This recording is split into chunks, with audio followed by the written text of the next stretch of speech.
Good evening, everyone. I hereby call the regular meeting of the Administrative Appeals Board of October 23rd, 2024 to order. Board Secretary, please conduct the roll call. Board Member Hang. Here. Board Member Herman. Here. Vice Chair Parker Here. and Chair Basili. Here. 4 present. Our next item is the acceptance of the agenda. The board can discuss and amend the order of the agenda, and I'd like to entertain a motion. Can I get a motion I'll move that we accept the agenda as noted. and a second? I'll second. Board Secretary, please take the vote. Vice Chair Parker. Aye. Board Member Herman. Aye. Board Member Hang. Aye. And Chair Basili. Aye. Passes 4-0. The next item is public comment. The time has been set aside for members of the public to address the board on items of general interest within the subject matter jurisdiction of the board. 3 minutes will be assigned to each speaker. Although the board values your comments pursuant to the Brown Act, the board generally cannot take action on items not listed on the posted agenda. Testimony for hearings will only be taken at the time of the hearing. Board Secretary, please begin the public comment period. We have no public comments. Okay. So let's move on to item number 4. Item number 4 concerning the property at 1344 South Farrell Drive. It's an appeal of a $500 fine and an administrative decision of a 2-year suspension of the vacation rental registration certificate. Board Secretary, please ensure that the city staff and the appellant understand that the testimony is under oath. We do have signed affidavits from city staff, and I'm not sure if the appellant's in person. Anyone on Zoom who desires to testify under this appeal hearing under the laws of perjury, if you choose to speak, you hereby accept and acknowledge that your testimony shall be the truth, the whole truth, and nothing but the truth. Okay, great. Staff, city staff, can we please present your report?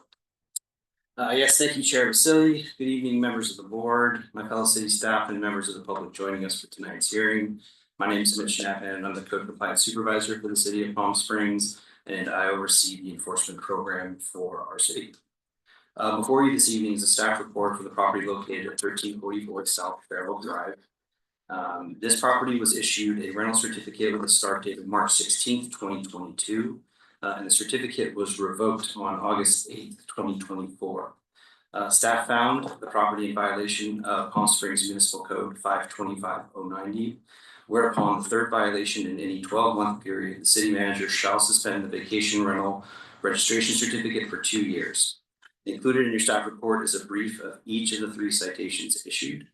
The citation on appeal tonight is citation number A8264 for violating Palm Springs Municipal Code 5.25.070C, which states that advertising and or renting 1 or more vacation rentals as part of a cluster or compound is prohibited. Our vacation rental ordinance does define the term cluster or compound as meaning any 2 or more vacation rentals that operate on a unified or shared basis where residents of such vacation rentals have exclusive access to more than 1 vacation rental and or the facilities of such vacation rentals, including by way of example, a swimming pool, tennis court, or cooking facilities. The code officer that investigated the property and issued the citation is here to provide further testimony of the findings and issuance of the citation. At this time, I'd like to ask the issuing officer, Officer Whitaker, to the table to present his testimony.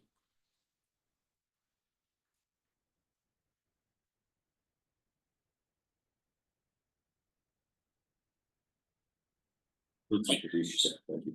Yes, good evening, members of the board, my fellow city staff, members of the public present for this evening's hearing. My name is Jason Whitaker. I'm a code compliance officer for the city of Palm Springs. On Monday, May 13th, 2024, I conducted an online search on Airbnb.com and VRBO.com for listings related to the property at 1344 South Farrell Drive. This investigation followed my response to an active nuisance complaint about the property on Saturday, May 11th, 2024, while I was the on-call official for vacation rental issues. During my conversation with the responsible renter, they mentioned that they had booked this property along with the neighboring property immediately to the north at 1322 South Farrell, which they noted were advertised together online. I was able to locate the referenced advertisement on both the Airbnb.com booking platform as well as the VRBO.com booking platform, which can be found as attachment number 6, pages 59 through 62 of the staff report. In each of these two advertisements, both properties were featured together, offering up to 16+ overnight guests with a total of 8 bedrooms made available between the two houses combined. The advertisements also listed both city ID numbers assigned to each property, which can be referenced in attachment number 5, pages 41 and 45 of the staff report. As defined in our city's vacation rental ordinance, the term cluster or compound means any 2 or more vacation rentals that operate on a unified or shared basis, where residents of such vacation rentals have exclusive access to more than one vacation rental and or the facilities of such vacation rentals, including by way of example, a swimming pool, tennis court, or cooking facilities. As described in the main property details section of the Airbnb.com advertisement hosted by APEC Rentals, which can be found in the staff report on pages 41. The Blush and the Ritz and the Blush are offered as a unique Airbnb offering 2 stunning houses for the price of one, nestled in the heart of beautiful Palm Springs, California. These neighboring properties, the Ritz and Blush, combine to offer you an unparalleled vacation experience. This advertisement clearly indicates that these individually registered vacation rental properties are being advertised and rented as part of a cluster or compound, which per PSMC 5.25.070C is prohibited. As a result of my findings, I issued administrative citation number A8264 to the property owner on title for being in violation of PSMC 5.25.070C. That will conclude my testimony. I will pass it back over to Mitch if I'm available for any questions you may have. Thank you. So that will conclude with the city staff has to present, but we are available for questions from the board. Okay, thank you. Do we have any questions from the board? I had one, just a clarifying question. So Officer Whitaker, would it be correct to say that all 3 citations are a result of the May 11th? I mean, for different reasons, but that sort of instituted the 1, 2, 3, right? The vehicle issue on 5/11. Correct. Okay. I don't have anything else. Thank you. So can you normally do that? Do 3 citations based on one date? So they weren't all issued on the same date. What led us to the property was excess number of vehicles. So a citation was issued May 11th for that violation. And then upon further investigation, once I returned back to my office, I also discovered that that would have been on May 12th, the next day. I discovered that there was no contract summary submission on file for that guest stay. And then upon even closer examination and correlating to what the guest told me about renting both properties online, I was able to go online and then investigate what led to this 3rd citation for advertising as a cluster or compound. Okay, thank you. You're welcome. Any other board member have any questions? Okay, This is the one that we reviewed last month and we deferred to this meeting. is the appellant here? Can you fill out a blue form, please? And then it'll be your turn to speak. Am I done? Thank you.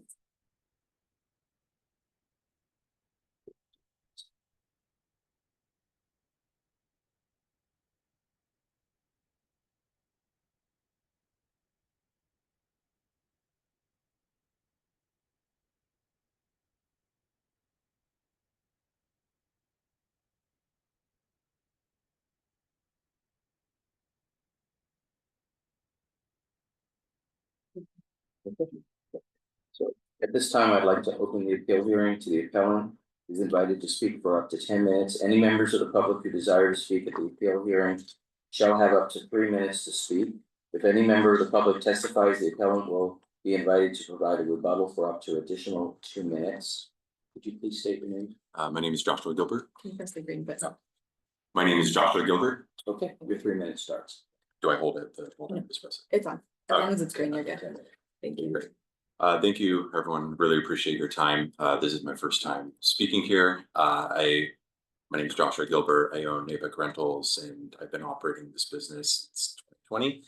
And I think as many of you heard from this situation, it was a quite interesting situation that I've never come across before, and is 100% due to just my ignorance and lack of knowledge in the code by not reading all the way through it. And generally, in an instance where I got a citation, I would never appeal it because I respect the code and I understand it, and I don't want to, cause any problems. As so be it. But what happened in this situation is both of the homes right next to each other both received 3 citations at once and both lost their licenses, got 2-year suspensions without any sort of opportunity for me to rectify the situation.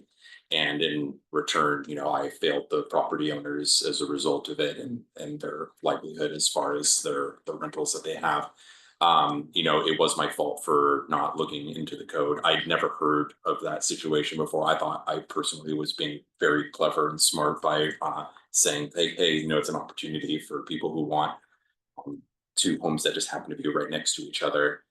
And if I would have known that, I would have never done it.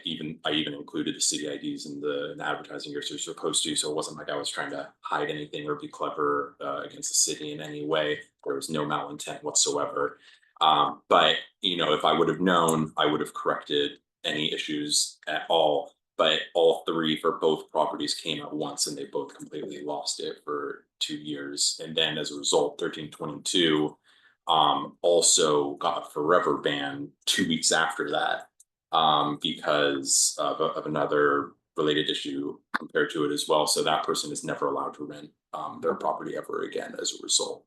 So I'm not here to make any excuses. I'm not here to say anything other than the truth and what it is, and hope there's a way to have some sort of understanding that none of this was intentional whatsoever, and see if there's a way to do anything about it. Thank you so much for your time. Okay, that's it. Okay. Do we have any questions from the board? I do. Thank you for your testimony. I think you testified and said it was, you took responsibility, so it's an oversight on your part.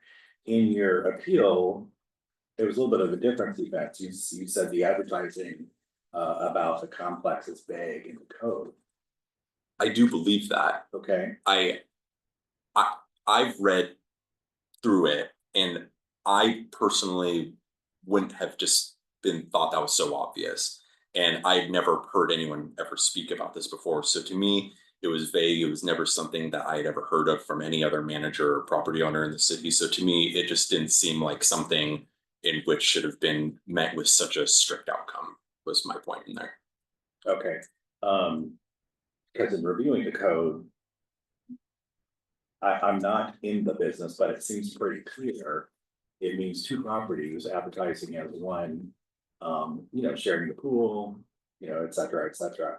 So I was just curious as to your defense about that. Yeah, I completely understand. And that was just my take, where I don't have it right in front of me as well, but when I was reading it, I had just personally never heard of it before. Okay, And it, okay, I'm not going to try to say anything else at it. all right. Yeah. One other question, are both of these homes, if I can ask, are they the same owner? No. Okay, They're not. They just both happen to be Next the door. same designer who I was a friend with, and I met both of the owners simultaneously, and I was like, oh wow, this is so cool that they're right next to each other. they just happen to manage both. I just happened to manage that, correct? Okay, Yes. I have no further questions. Okay. Any other questions? Are we allowed to ask about the 3rd citation with the interest in a contract summary? Sure. Okay. Was there a reason why the contract summary was failed to be submitted? No, that was just oversight because it was our first time ever trying this kind of situation where it was 2 different homes together. And when my assistants were figuring out, it just got missed because they got confused. It was 2 different homes. And with all of the dozens of homes that I have, I never have had this problem before. That's all I was saying. You guys have never seen me before. It was not intentional, and it was just an oversight. Okay. Any other questions? We can open it up for public comment. So, We don't have any public speakers. okay, thank you very much. Thank you so much, appreciate it. Okay, we'll close the public hearing. Next, I'd like to open up for discussion with any additional questions from the board. Well, I'll go first. Yeah, this is unfortunate because we've heard it before, but unfortunately, oversight is not a excuse according to, violating the code, or I didn't see the code. Doesn't. Since we're under strict guidelines, it's not an excuse in terms of being able to overturn the citation in my view. I just want to clarify, this was all one rental contract, that these 3 violations occurred on the same rental contract, correct? I believe so. It was the Yes, same that thing. was the Yeah. testimony. Okay, that's what, okay.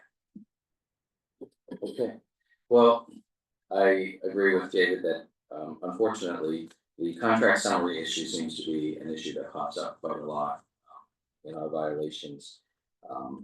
But the combining 2 homes, yeah, that was a new one for us too, but it is in the code and unfortunately it's a violation. So I don't see any other situation here in regards to violation, issuing a violation. Yeah, I would have to agree. I think it's unfortunate that we have kind of an unusual provision in the ordinance that isn't apparent to everyone, and I understand the appellant's disappointment and confusion about that particular aspect of the ordinance. At the same time, it's every citizen's duty to know what the law is, particularly when it's your business. And I would want to make sure that the appellant understands, that his client understands too, that a suspension or even a permanent removal or suspension of short-term vacation rental license does not prohibit the owner from long-term rentals. So no one's taking the value away from that property or the opportunities to rent it from that property. But otherwise, I think this is a pretty straightforward case. Okay, thank you. Yeah. Can I get a motion, please? I'll move that we uphold the fine and the suspension, 2-year suspension. 2-year suspension, thank you. Can I get a second? I'll second. Please, please. Vice Chair Parker, Aye. Board Member Hang, Aye. Board Member Herman, I, Chair Vasily. Aye. Motion carries 4-0 to adopt the resolution upholding the administrative decision. Okay, thank you. The city will be in touch with you regarding the fine. Thank you.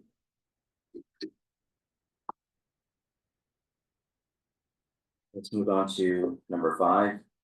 And it's the appeal of administrative citation, item concerning property at 1011 West Cielo Drive. It's an appeal of the $500 fine and administrative decision of the 2-year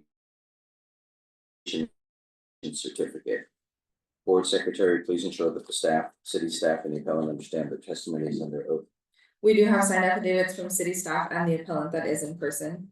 Anyone on Zoom who desires to testify under this appeal hearing under laws of perjury. If you choose to speak, you hereby accept and acknowledge that your testimony shall be the truth, the whole truth, and nothing but the truth.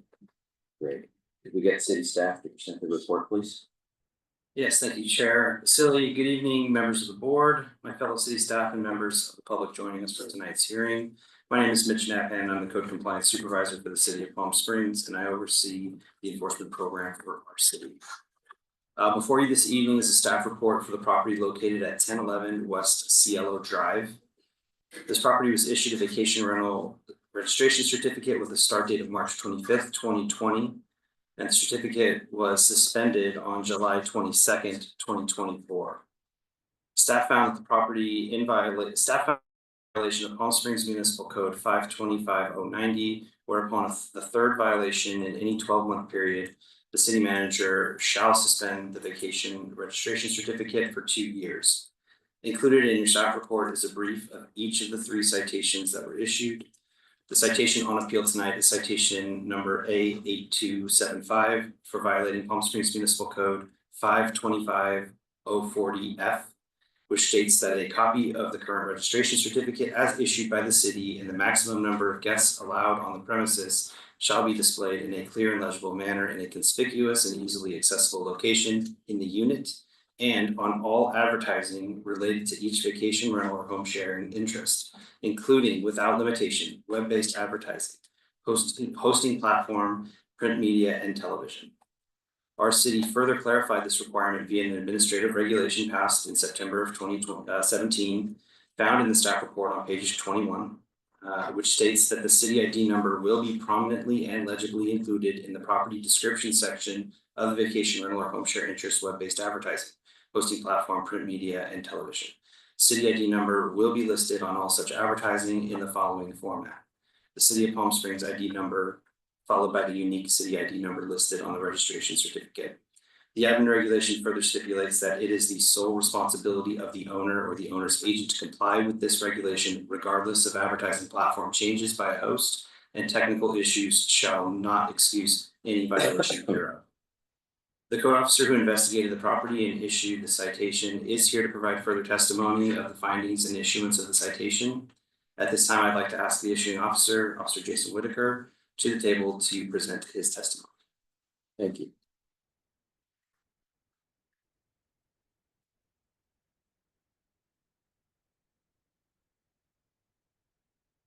Good evening, members of the board, my fellow city staff, members of the public present for this evening's hearing. My name is Jason Whitaker, and I'm a code compliance officer for the city of Palm Springs. On Saturday, June 8th, 2024, while conducting an online search on Airbnb.com for short-term vacation rental advertisements in the city of Palm Springs, I came across a listing titled Palm Springs Escape with pool and hot tub. After a thorough review, I found that the advertisement lacked the city ID number, which is required for registered short-term vacation rentals in our city. After confirming the property address of 1011 West Cielo Road, I reviewed our record-keeping database and verified that this property is assigned city ID number 4398.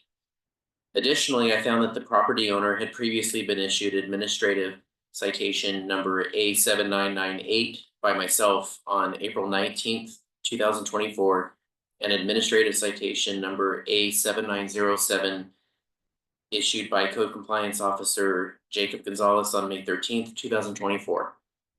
Both for failing to display their city ID on their Airbnb advertisement. For evidence supporting the issuance of citation number A7998, please refer to attachment number 4, pages 32 through 46 of the staff report. In addition, for citation A7907, see attachment number 5, pages 53 through 69. And for citation number A8275, refer to attachment number 6, pages 75 through 92. Each attachment clearly demonstrates that the advertisements in all three cases did not display a city ID. It is important to note that these advertisements remained out of compliance for approximately 3 months after being posted on Airbnb.com. Consequently, I issued administrative citation number A8275 to the property owner for a third violation of PSMC 5.25.040F, which states a copy of the current registration certificate is issued by the city, and the maximum number of guests allowed on the premises shall be displayed in a clear and legible manner in a conspicuous and easily accessible location in the unit and on all advertising related to each vacation rental or home sharing interest, including without limitation, web-based advertising, hosting platform, print media, and television. In all cases, a copy of the citation and notice of violation were mailed both via certified and regular USPS mail to the property owner's mailing address on file, which matched the title as well as the physical address. Contrary to the appellant's written statement in attachment number 3, page 15 of the staff report, our office has tracking confirmation for the certified copy of the citation and notice of violation for the third citation issued. According to the USPS tracking website, the delivery date was July 5th, 2024. In response to the appellant statement, which can be found in attachment number 3, pages 14 through 15 of the staff report, The standard protocol when issuing a citation and notice of violation when one occurs is to send them via certified and regular USPS mail to the property owner on file. We do not send copies via email, nor do we send them to the property manager or local contact, as it is the owner's responsibility to ensure compliance with the city's short-term vacation rental ordinance. It is at the property owner's discretion to notify their property manager, property management company, and or local contact of any violation that require corrective action. The business license and mailing address that were included by the appellant, which can be found in attachment number 3, pages 18 through 19 of the staff report, are specific to Wander Asset Management, Inc., and are not representative of the property in question. Furthermore, also found in attachment number 3, pages 21 through 22 of the staff report, the appellant included the specific administrative regulations as it relates to the displaying of the vacation rental city ID number on advertising. Notably, under section C of the administrative regulation, it clearly states that the quote, absence of the city ID number in an advertisement is all that is required to prove a violation of this regulation and the ordinance. Burden of production and proof is on the registrant as to any claims regarding technical problem preventing compliance, end quote.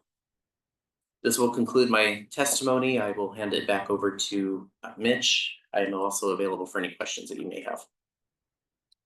Thank you, Jason. So one more thing to note, I believe it was mentioned in some of the materials that were provided as additional materials, but our city's codified process for service of notices, which is something that's been addressed in the past by the board's council. So essentially how we issue citations is codified within chapter 1 of our municipal code under section 101-190, which states that whenever a notice is required to be given under this code, such notice may be given either by personal delivery thereof to the person to be notified, or by deposit in the United States mail in a sealed envelope, postage prepaid, addressed to such person to be notified at his last known business or residence address, as the same appears in the public records or other records pertaining to the matters to which such notice is directed. Service by mail shall be deemed to have been completed at the time of deposit in the post office. So our city's code doesn't require confirmed receipt to satisfy our official service of notices in these instances. However, as a matter of practice, our department does often go above and beyond to make every reasonable attempt to reach out to our vacation rental owners. As Jason testified, a certified copy was sent to the address that is on record with the registration certificate. A non-certified mailing was also sent to that same address, and a non-certified mailing was sent to the physical address here in Palm Springs. So 3 separate notices went out in each of the 2 citations that Officer Whitaker issued. And there's no reason to, obviously Officer Gonzalez isn't here to testify to it, but there's no reason to believe that he didn't follow that same process for the issuance of the second citation. Additionally, the materials that I provided earlier before the start of the meeting that were related to this, you'll see that this advertisement from wander.com was first brought to the city's attention in February, the end of February 27th, by our Office of Special Program administrative staff, with concerns about how it was being advertised and possibly in an unauthorized manner. In response to that, you see my response to our administrative account tech that I would investigate it. Resulting from that investigation, as I recall it, I did have contact with Natalie from Wander, Natalie Hermes, who I believe is referenced on a couple of the emails included in the materials provided, where I introduced her to some of the or introduced them to some of the regulations within our vacation rental program. At the time, our staff had not received an agency transfer. So the agency that the city had on file as being responsible for this property was still listed as Natural Retreats. And so that's who I made my initial attempt to contact to inquire about the advertisement. I also made an inquiry to the owner that was listed, Nicholas Pepper, who is still the current owner. And resulting from that conversation is what prompted the submission of the agency transfer. I believe that was submitted on or around the March 5th, the beginning of March. And that agency transfer application process was finalized with authorization being given to Wander that it had been complete on April 11th. As you can see, that confirmation email is similar to the authorization email that all of our vacation rental registration certificate holders get when they are authorized to begin operating property. There's information that specifically directs them on what their city ID number is and the requirement to have it posted very clearly on all advertisement. I believe it's bolded and underlined.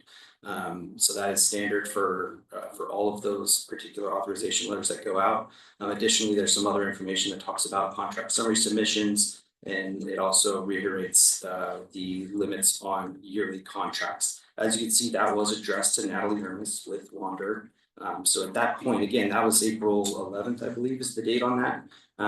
The first citation was then issued 8 days later for the advertisement that was found on Airbnb for not having the city ID. So from the city standpoint, again, we made reasonable efforts to inform this particular property agency while they were new to our city.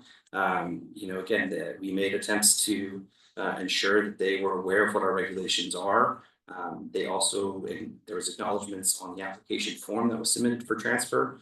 And then the subsequent notices and in each day that it remained over that 3-month period, that advertisement was listed and available to the public in violation of our city's vacation rental ordinance. So that will be all that I have to present, but like Jason said, we're both available for any questions the board may have. Great, thank you for that clarification. Any questions from the board? I'll go first. I do, thank you for that clarity. It's one appeared complicated, so I appreciate the summary, thank you. So the third, I'm not sure if this is for Officer Whitaker or you, Mitch, the third violation, where was that sent? Because that one was received, right? We had confirmation of receipt of that one. Sure, so they're all sent to the Owner, owner's address okay. as well as the physical address, which would have been the address here in Palm Springs. And so do we know which one of those two confirmed receipt? Was I it believe it was the Palm Springs, the actual mailing. Physical vacation rental property? Correct.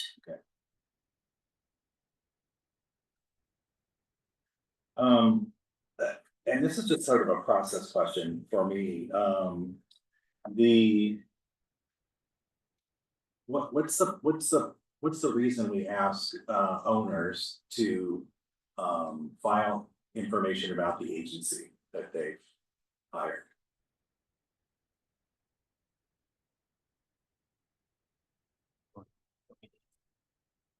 Do you have a good answer for that one? I mean, I think that was more of a policy decision when this was when the vacation rental ordinance was originally adopted. I know there's a specific agency provision within our vacation rental code that allows an owner to retain an agent with an exclusive listing arrangement to represent and assist in the management of their property. Again, that may have come about because a lot of our owners of vacation rental properties have primary residences in distances far away, and so retaining the help of somebody local. Obviously, having a local contact is an operational requirement, but I think the city recognized that there may be a necessity to have somebody with a little bit more control that is local to assist with filing TOT, with doing the in-person check-in, those sort of things. So I believe that's why that provision was added. So then there's really how can I put this, little interaction with the city, with the agencies, unless it's a like a public nuisance call and you call the local contact and that happens to be the agent or something like that. Do I have that right?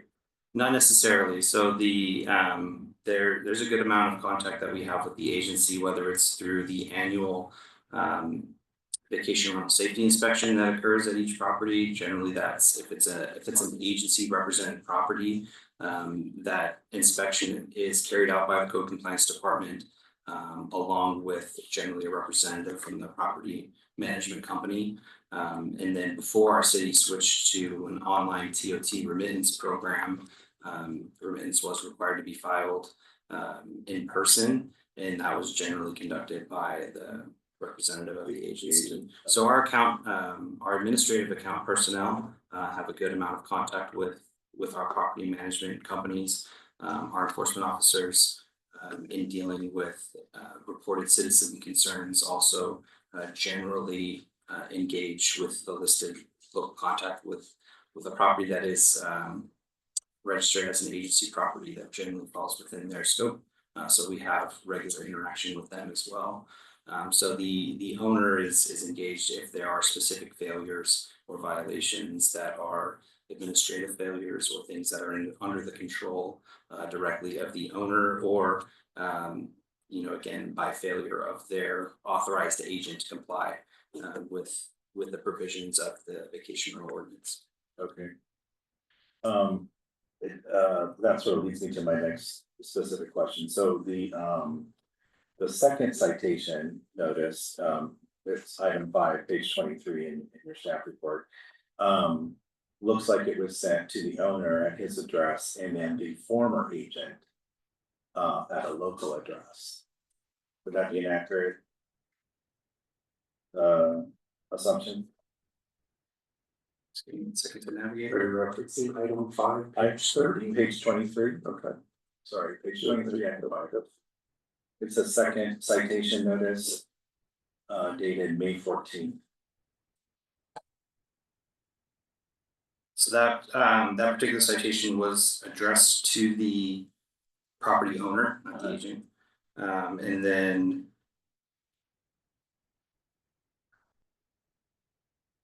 trying to find the page, I think you're referencing it's commonly referred to as a strike letter. So anytime a vacation rental property is issued a citation for a violation of the vacation rental ordinance, the citation will get delivered to the person who is determined to be the responsible person. And so if it's an active nuisance disturbance, like a irresponsible renter playing music from their property, that citation is going to be hand delivered to the responsible renter.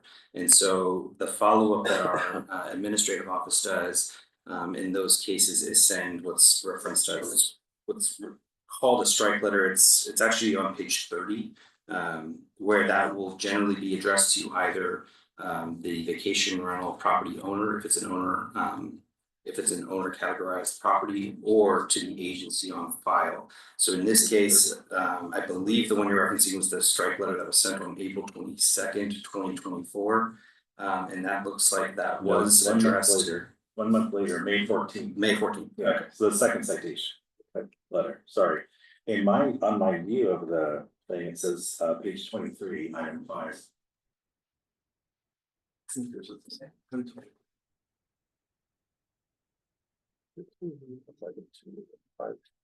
Second notice.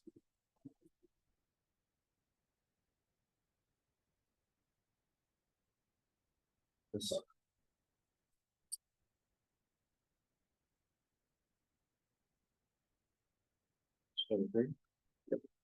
Sorry, so it lists both the citations, so the one that was received in May, the one prior to that in April.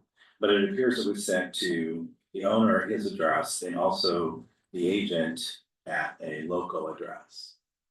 At least that's what it says on the top of the letter. Trying to find the You want me to bring specific it over, sorry. letter. That was my question too. It seems like the property transferred vacation rental management Yeah. So companies like somewhere in between the crossover possibly, I'm not sure. maybe it's page 23 of that. Yeah, Chair Mazzilli, so. Yeah, I think if you want to get to the correct page, that's fine, maybe consider giving staff some time to find that page before proceeding. Okay, absolutely.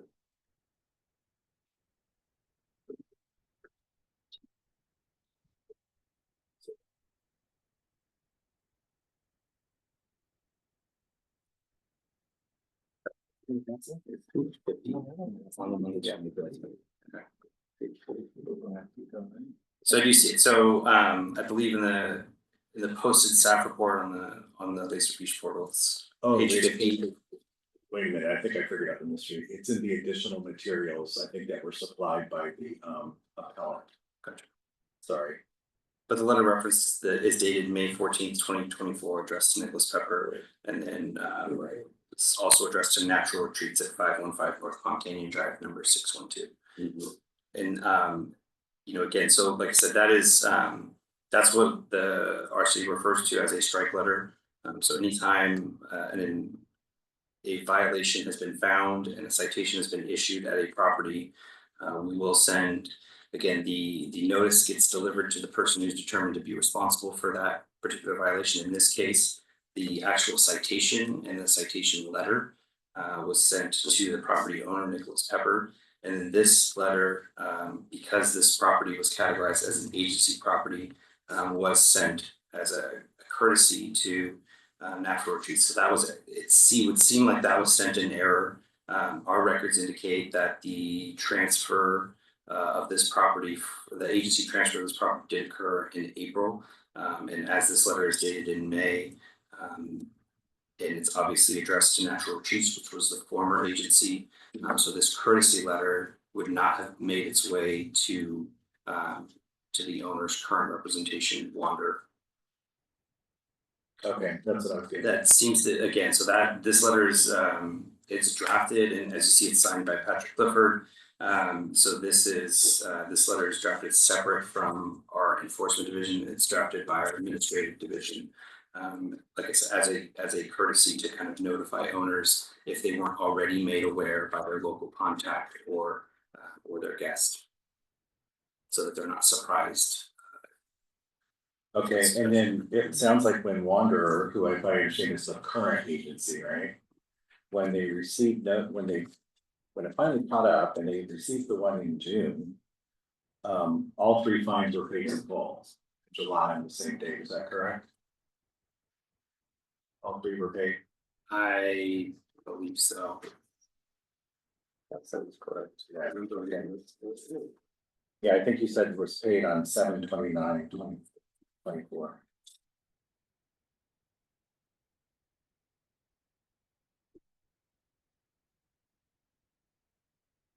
So I believe that might have been the materials that were supplied by the appellant. That wasn't, we didn't reference. I don't believe we referenced in our staff report, but they were paid. I don't think it matters that much anyway, the violation has occurred, so even if they paid the fine, the violation still stands. I have a quick question, but when the second violation was issued, was it, who was the agency on the property? Was there a confusion that's where I got lost? So on the second violation, and of course, it's the responsibility of the owner to update the city with the agency changes, correct? Correct. So, my question is with the second violation, was the, who was the agency on file? Was it Natural or was it Wander? So according to the authorization letter that was that I provided, it looks like the authorization of the agency transfer being processed occurred in April of 2024. So with the issuance of the second citation being in May of 2024, Wander would have been the agency that had responsibility for that property. Whether that was updated within our system, you know, I don't know that wouldn't be anything that we would look at from an enforcement perspective, because in this case of a listing being an advertisement being in violation is ultimately the responsibility of the property owner. So when our code enforcement officers are investigating and determining responsibility for that citation and ultimately issuing the notice of violation letter and the citation that's issued, we would be looking solely at the property owner and not the agency. So our administrative staff on the back end, after the action that we have taken gets filed with them, That's where they go in and they have their administrative reconciliation process where they determine how many infractions have occurred at this property, if it warrants, additional enforcement action in the form of a suspension if it's a third infraction. And then also putting out those additional notices in addition to the notices that we serve to the agency on file. If it's an agency property or the owner on file, if it is an owner property. But for the purposes of enforcement of not having the city ID placed, regardless if it's an owner operated property or an agency operated property, our enforcement officers are looking at the property owner, the property owner's mailing address, and the property owner's contact, not the agency. Thank you. Okay, along those lines, did the owner of this property ever change? I understand that the management agency changed, but the owner remained constant throughout the time we're talking about, correct? Correct. And then a review of the recent submitted applications, their home address remained the same from when they were represented by Natural Retreats to when they switched over to Wander as their agency. And that was the address that's listed in West Hollywood. Thank you. I thought that there was a mention that the address was wrong. Just trying to get back to it. This was from Wanderer. I think they were talking about the agency address. Okay, Yeah. You're using There's the one format, address the in one Austin, in Texas. Yeah. got it. Okay. Thank you. Any other questions?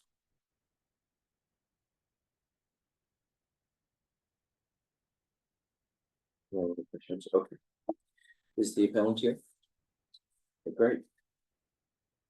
This time I'd like to open the appeal hearing. The appellant is invited to speak for up to 10 minutes. Any members of the public who desire to speak on the appeal hearing shall have up to 3 additional minutes to speak. If any member of the public testifies, the appellant will be invited to provide a rebuttal for up to 2 additional minutes. Excuse me. Green button, let us know your name, please. Good evening. My name is Colleen Holloman. I am the COO of Wander. I do have a written statement, but just before I start that, I would just like some clarity. There was a lot going back and forth there. So I just want to make clear that the 3 violations were all regarding the city ID not being on our Airbnb website. And there's no denying that we were at fault there. We don't deny that, but all 3 violations were in regards to that one issue. And I'm so sorry, I didn't catch your name. To address the appellant. My name is Mitch Navin. I'm the code Mitch. compliance supervisor for the city of Palm Springs. I'm sorry, Yeah, so, all questions should be directed at the chair. okay, so I'm sorry. That's a simple question, but just moving forward, all questions directed and comments directed to the chair. Thank you. So when Mitch was explaining about the city makes every effort to notify the owner and the agency, I think in this case that actually was not the case. And this was sort of new information to me that I was hearing this evening, because from what I heard is the courtesy to the agency for the first citation went to Natural Retreats, which is not us. So we actually never got a courtesy notification on violation 1, violation 2, or violation 3. I can absolutely assure you that myself or Natalie, if we had have received any of those violations, we would have acted immediately, as we did as soon as we found out that we had these 3 violations. We immediately paid the fine, which we know which was not necessary, but we were just trying to do everything that we possibly could. So we paid the fines, we got it corrected. Well, actually, we took our listings down because we were suspended, and they are still currently down. So we did take them down immediately. So I just wanted to clarify that before I read my written statement, if that was okay. So good evening. As I said, my name is Colleen Holloman. I'm the COO of Wander Asset Management. I represent Nick Pepper, the owner of the home, and Wander, the property management company that operates Wander Palm Springs at 1011 West Silo Drive. I'm here to respectfully appeal the suspension of the short-time rental license as well as the 2 preceding violations as issued on April the 19th and May the 13th. Wanda first became aware of the violations, which resulted in the suspension of the STR license during an attempt to upload the required contract summaries on 9/19, as we do every single time. So we've been operating this since the beginning of the year, and we uploaded the contract summaries, and big surprise to us, we were suspended. We investigated our blocked access and were advised that the property had been suspended due to the city ID not being present on our Airbnb listing. We immediately corrected the issue to include the city ID and pay the associated fines. The property's owner's mailing address on both the permit renewal and the agency transfer forms filed on March the 8th by us is 98 San Jacinto Boulevard, Suite 400, Austin, Texas. That is where our office mailing address is. For unknown reasons, the city sent the notices of violation suspension to the incorrect address. Based on what I heard this evening, I now know it goes to the owner's address, which was the West Hollywood address. They were not sent to the property's owner's mailing address, Wanda's agency mailing address, or the local agency mailing address. I also heard this evening that it was sent to a local contact and that there was confirmation that that was actually received. But there is zero confirmation that the notices were ever received at the owner's address in West Hollywood. When we asked for the PRA, the signed certified document came back unsigned. So for violation 1, 2, and 3, there is no proof that they were ever received at the owner's address in West Hollywood.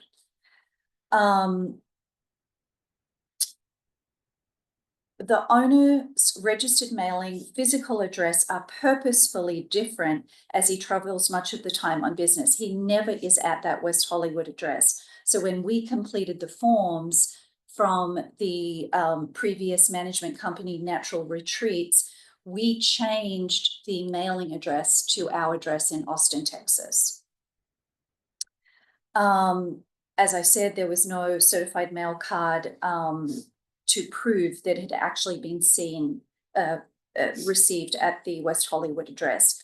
Due to Wanda or the owner not receiving any of the 3 violations, we were unable to address the violations promptly. As I said, if we had, we absolutely would have addressed it the first time. Please know that if we had received the first violation via mail or email, we definitely have an email address. If there was an attempt by the city, they could have called Natalie back. They obviously were in contact with Natalie, or they could have emailed us, but none of that was done. We sincerely and deeply regret that this issue occurred. We remedied the problem as soon as we received the feedback. And the relief that I seek today is that the 2nd and 3rd citations and the decision to suspend be reversed. Again, if we had received the first violation at the correct address or even an email, we would have addressed the issue immediately. Thank you. Do you have any questions from the board? I have a couple of questions. Thank you, Ms. Holman, for clarifying some things, and I do think the facts are a little bit complex here, given the changes over time. You heard a testimony earlier this evening that the city is not required to send certified mail or to receive written confirmation that notice is mailed out. Have you or anyone else at Wanda ever spoken to Mr. Pepper about his receipt of any notices received via the mail, and what were those conversations? Yes, I've actually spoken to him personally, and because when this started, I'm like, Nick, did you receive any of these citations? And he said no. And this is just a sidebar, whether it's relevant and or not. He has not been receiving any mail at that address. He didn't receive his property tax notification either. So the last time that I spoke to him, he was very concerned about all of his mail because he hadn't received any mail at that address for a long time. He actually has another residence in LA. He goes back and forth, and as I said before, he travels extensively for business, so he's not in the United States very frequently. So what is the first he ever heard of any of these violations? Was that from you? When I called him to say, Nick, I have really bad news, and this was in September, we have had a 2-year suspension. And so he obviously knows that we were appealing it, and coming to that. Have you ever spoken to anyone at, what was the name of the previous Natural agency? retreats. Natural Retreats about this? Do you Never. know anyone at that? I don't, no, I don't have any other question. Thank you. thank you. So I do have a question. You mentioned Mr. Pepper's address in West Hollywood, the 145 North Hayworth Avenue. Is that a house or apartment? I looked it up on Google Okay. and I think from looking at it, it looks like it's an apartment building. I've never been there. Okay. It has a gate at the front. I wanted to see for myself where the mailboxes were, but I couldn't really tell, but it looks to me like it's some sort of complex. So I know West Hollywood has a lot of complexes, and I'm noticing this address does not have an apartment number on it. Or a unit number, that's why I'm wondering if maybe that's why he wasn't getting this mail. That's the only thing I can think of. Potentially. And then the second thing, and I don't know if this is a question or just something to throw out there. Should we be asking Natural Retreats if they ever got any of these letters, and did they ever make any contact to anybody? Or did they just throw the letters? Board member, I would just remind the board that at this time, this is a time for the board to ask questions of the appellant. If there are questions or matters for discussion that you believe the board should Okay. consider, you can address that point once that public hearing is closed and it's Okay. time for the board discussion. I just had one question. Oh, go for it. So you did mention that this address, your owner doesn't really use because he's always traveling. So was there any conversation with the owner in regards to giving a better address in the event that mail needed to get to him? As you mentioned, no taxes information that was delivered to him, and also the violations as well. So from what I understand from the conversation from him, this was something new. He used to go and collect his mail periodically. Sure. But when I brought this to his attention, he said, now that you say that, I haven't received any mail from this address. That was his commentary to me. Okay, thank you. I just had one, you mentioned, you sort of alluded to this during your testimony. I'm just curious, why did you pay all 3 fines? We were just trying to resolve the issue, and, we were sort of, I think the appeal at that particular time was set for the next couple of days. But then we realized that we could do the public's record request. And so we got the hearing, delayed. And so I think I wanted it to be paid before I arrived in case that would make any difference or Okay. not. That was the only reason. Okay, thank you. The other one was a question. Did Mr. Pepper ever receive mail at 1011 West Cielo Drive? Not to my knowledge. I mean, it's been a rental for a long period of time, so it's not his primary address. Okay, any other questions? One last question. Ms. Holman, what would you have this board do? How would you like to see the board resolve this? I'm curious. I would like the decision to be reversed. We have other homes here in Palm Springs.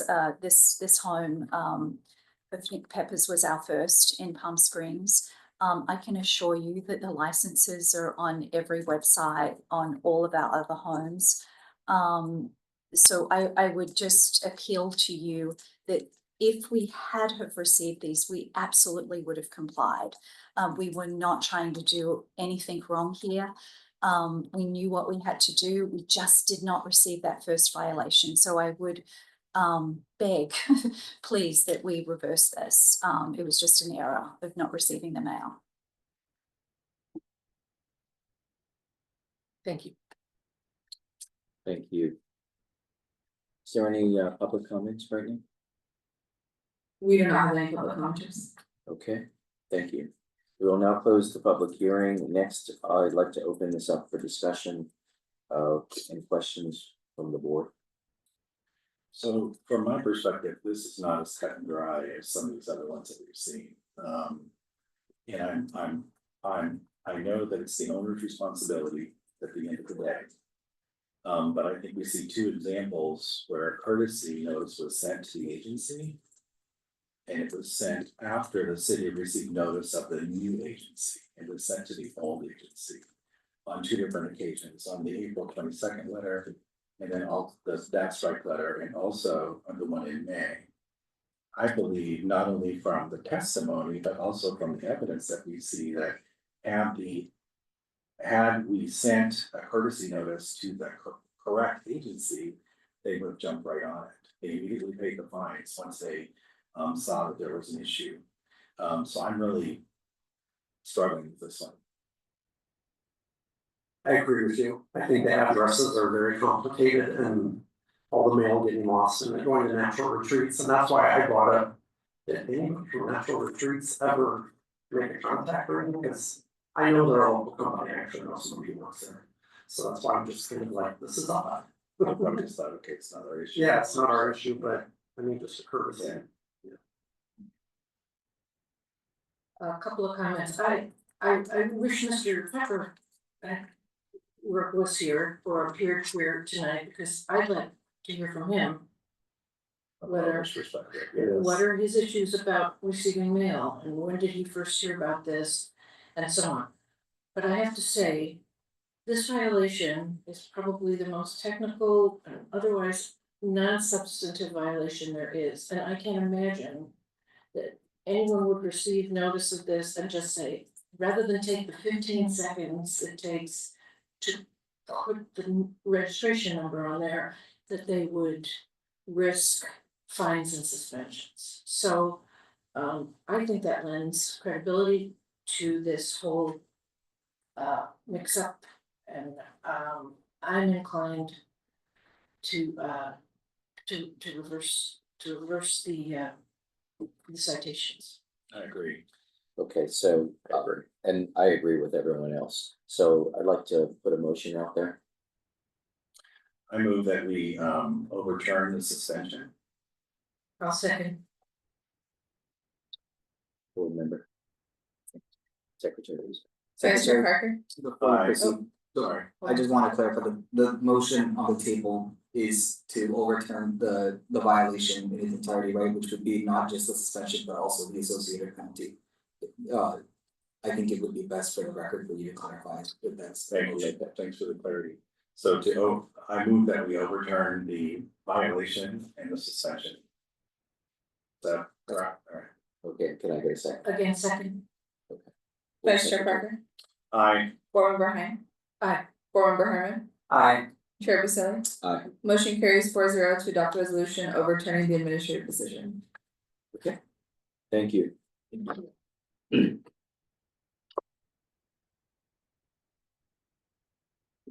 There, so before the board proceeds, I did want to inform the board that there was a request by staff to move the order of the next two hearings. Which apparently relate to the same property and may also relate to the similar, it may have similar underlying facts and evidence. However, I did want to inform the board that I did not have a chance or opportunity to confer with the appellant to have any thought as to whether what they might deem with this request by staff. I would like an opportunity to do that, so I can advise the board before you make a decision. So I would ask the chair for a 5-minute recess for me to have an opportunity to confer with the appellants or the other attorneys, and then I'll report back to the board. That's fine. 5 minutes is great. Thank you.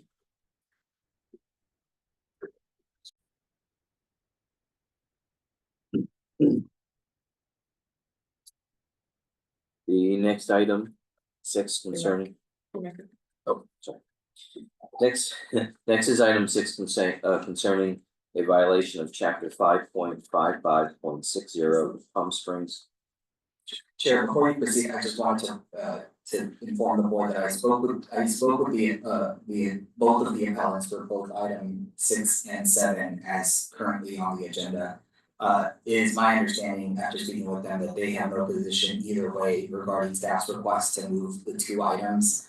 So if the board would like to consider that at this point, you just need a motion to move forward to defer item 6 after item 7. But it's up to the board to decide whether to entertain that request or not before proceeding. Would you repeat that, please? I spoke with the appellants for item 6 and 7, they have no position either way. I asked them if they have any concerns with staff's request, which is to, as I mentioned earlier, to move item 7 before item 6. Got it. If the board can entertain that request, if you do want to move forward with doing so, I would just recommend that a motion is made to hear item 7 before item 6. Okay, thank you. Yeah. I don't care. Yeah, since there's no disagreement with the appellant, I move that we go ahead then and hear item 7 before number 6. I second the motion. Like to ask the board secretary, board secretary. Take a call. Vice Chair Parker, Aye. Board Member Herman, Aye. Board Member Hein, Aye. and Chair Basili. Aye. It passes 4-0 to hear item 7 before item 6. Thank you. So item number 7 concerning the violation of chapter 5.55.60 of the Palm Springs Municipal Code. It is an appeal of the $5,000 fine. Board Secretary, please ensure that the city staff and the appellant understand that the testimony is under oath. We do have the signed affidavits from both city staff and appellant that is in person. Anyone on Zoom who desires to testify under this appeal hearing under the laws of perjury. If you choose to speak, you hereby accept and acknowledge that your testimony shall be the truth, the whole truth, and nothing but the truth. Great. Staff, city staff, please present your report. Thank you, Chair Basili. Good evening, members of the board, my fellow city staff, and members of the public joining us for tonight's hearing. My name is Mitch Knappman, and I'm the Code Compliance Supervisor for the City of Palm Springs, and I oversee the enforcement program for our city. Before you this evening is a staff report for the property located at 2285 East Toshiba Drive. It was found that the residents of this property were operating an adult use cannabis business and engaged in adult use cannabis activity within the city of Palm Springs without first obtaining the applicable state and local adult use cannabis business licenses. This property is a single family residence with a zoning designation of R1C. The R1C zoning designation is one of 5 that has been established to provide a variety of low density housing types and neighborhoods, and commercial activity is generally not a permitted use within this zone. The property is the primary residence of the appellant, Dylan Beeman, who does not currently hold a valid adult use cannabis permit of any kind from the city of Palm Springs. Dylan Gunzel is here this evening from our city attorney's office to further present the city's findings supporting the citation issued. At this time, I'd like to ask Mr. Gunzel to the table to present.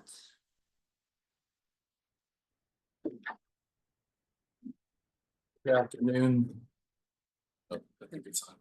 Good afternoon, board. Again, my name is Dylan Gunzel. I'm a city prosecutor with the city attorney's office. And the issue here relates to 2285 East Toshiba Drive in relation to a violation of Palm Springs Municipal Code section 5.55.060, which is engaging in adult use cannabis activity without the required permits. The citations in question are AB 6014 and AB 6013, both issued on 8/21/2024. And it was in relation to a related investigation and search warrant done by California Department of Fish and Wildlife, or Fish and Game, I can't remember.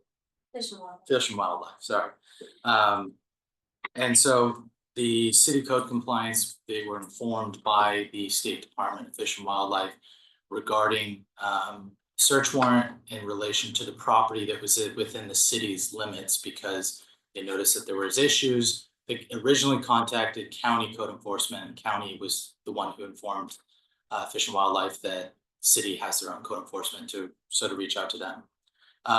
So the city staff accompanied the state with the search warrant at the property, and they discovered that there was cultivation, processing, packaging, and what looks like a mixture of not only the cultivation, but manufacturing and other cannabis uses on the property. So at that point, there was a citation issued for the first one, which I will be addressing is actually the first item, which is the one AB 6013 issued to Dylan Beeman. And it is for the same violation of 5.55060. The citation itself for that section says no person may engage in any adult use cannabis business or in any adult use cannabis activity within the city of Palm Springs, including cultivation, manufacture, processing, laboratory testing, transporting, dispensing, distribution, or sale of cannabis goods, unless the person has a valid adult use cannabis permit from the city of Palm Springs and is currently in compliance with all applicable state and local laws and regulations pertaining to the adult use cannabis business and the adult use cannabis business activities, including including the duty to obtain any required licenses. During the investigation, it was found that the property owner, Mr. Beeman, not only did not have a city license, but also did not have any of the state required licensing, which is handled under Business and Professions Code, section 26,000 at sequitur. And in the staff report, there's, I believe, let's see, handful of photos, but we'll have more. But the photos show that there are grow lights for cultivation of the actual marijuana plants. They are in all different stages from juvenile to adult. There was, I believe, 26 pounds of flower material, which is, I know the appellant has contended as hemp, but hemp doesn't produce the same amount of flower and the same purpose for cultivation. There's completely different sets of horticulture for those types of plants. And there was more than the allowable amounts for personal consumption. There was labeling for packaging for commercial activity, and it was brought to the city's attention that this property is in connection with a grow operation that is located in Sage, California, and there's some intermixing between transporting, packaging, processing, and I guess bud tending between the Sage property and the property located on T'Challa. So the city issued the citation in the amount of $5,000, which is well below the threshold set by the Business and Profession Code under the state statute, which allows up to $30,000, which is 3 times the state licensing limit. I'm available for any questions that the board may have regarding this issue. Thank you. Additionally, myself and Code Officer Jonathan Ingram, who investigated the property and issued the citation, are here and available to assist should the board have any questions. Also, we have Susan Sanchez, warden from the Department of Fish and Wildlife, here and available to answer any questions. She may be limited in what she can discuss, but again, if you have questions specifically related to how this property ties into the other property that was investigated,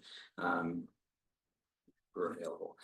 We also have a brief presentation of some additional images that were taken during the service of the search warrant that were not included in the staff analysis that we wanted to walk through with the board. And so at this time, I'd like to ask Officer Jonathan Ingram to the table to assist in showing what. Thank you. I have a question for Mr. Gunzel first. Yes. Sorry. No problem. Thank you. You mentioned that there's a maybe a sister property or an associated property, Sage? Yeah, What in is called- Sage, California. And what else can you tell us about that? Is that a licensed cultiv-? So based on the conversations with the state enforcement officer, there's no state permitting for any of this, whether it's for the Palm Springs address or the Sage, California address. And that is one of the reasons why the State Department of Fish and Wildlife got involved, is because they were notified of the cultivation. My understanding is that the property up in Sage is a larger property and it's used for mostly cultivation and growing of the actual plants. But there is transportation of the product between that property and this property. So that's how they're related. Now, what the actual inner workings are, I'm not privy to that information, but that was the original property that tipped off the state, and based on conversations, there's no licensing for anything, state or local. Okay, thank you.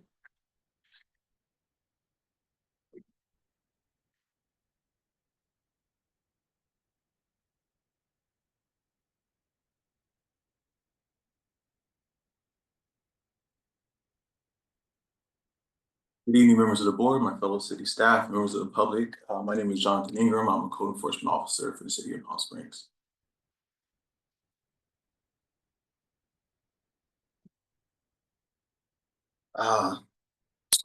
So my supervisor and I, we followed the strike team to the property, and we remained on standby until they actually apprehended the suspects. Once the property was secure, my supervisor and I were granted clearance to enter the property and conduct a thorough investigation. Some of our interior findings, we observed multiple rooms. This room here was set up for cloning and cultivation. This secondary room was set up for drying the clipped cannabis leaves and branches off the mature trees. This is the exterior finding, where there's multiple rooted cannabis mature trees that are in the process of budding. As you can see, this is along the south side of the fence of the property. There's multiple plants there. This is the same view from a different image, or same image from a different view. Again, along the south edge of the fence there.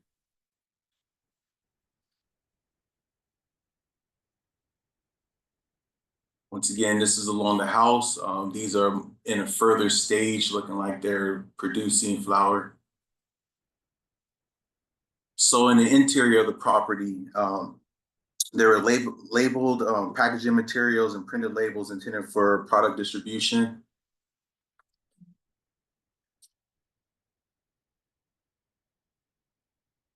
The suspect in the investigation was found advertising and facilitating the operation of an adult use cannabis business via social media platform, Instagram, under the account name New York Deal.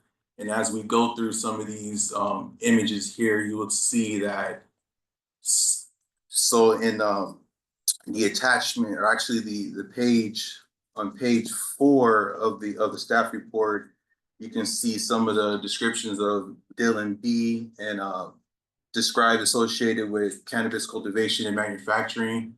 Some of these photos that we picked up at the property match the actual social media platform photos as well. So this is the photo that's kind of most significant to the argument that this was not cannabis product. It's advertised in this. Well, I'm not sure if you can read it, but it says live rosin. Hemp plant does not produce rosin. That is something that's a term familiar with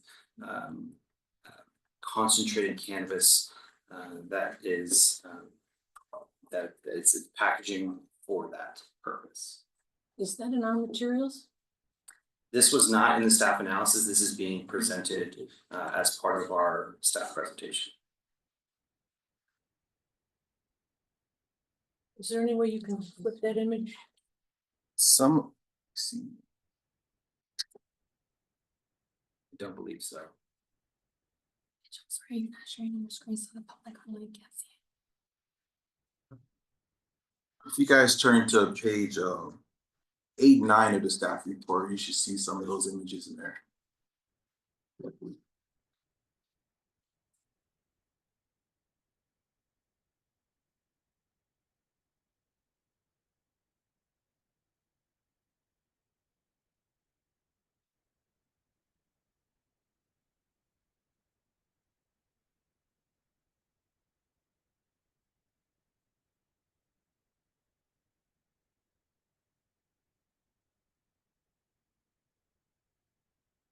Chair, just for the information of the board, it appears there were some technical difficulties with sharing the screen to the public Zoom meeting, so that was being worked out. I believe it's been resolved.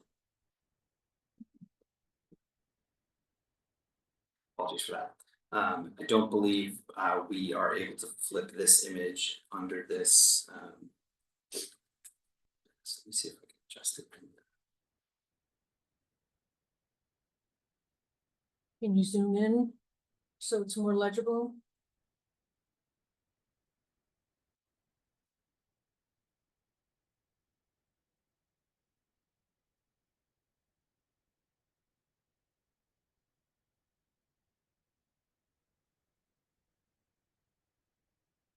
This image appears on as item 8, page 6, but it's still kind of hard to see. It's right next to it, you see, it says Oh, Dale, there it is, okay. Oh, you can expand it a little bit. but you can actually turn your. Yes, yes. So I've gone ahead and zoomed in on that image. It's right behind too, if might be a closer view. So Oh, can, that's helpful, thank you.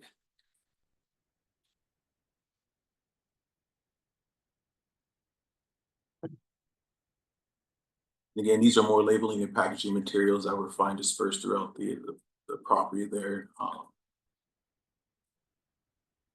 are the labels indicative of cannabis distribution or labeling of cannabis?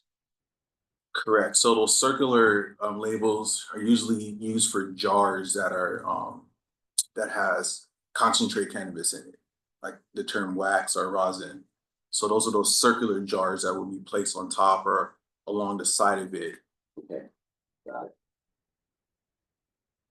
And then these rectangular labels are generally wrapped around the circumference of the packaging in most final form packaging that we consistently see within our licensed businesses.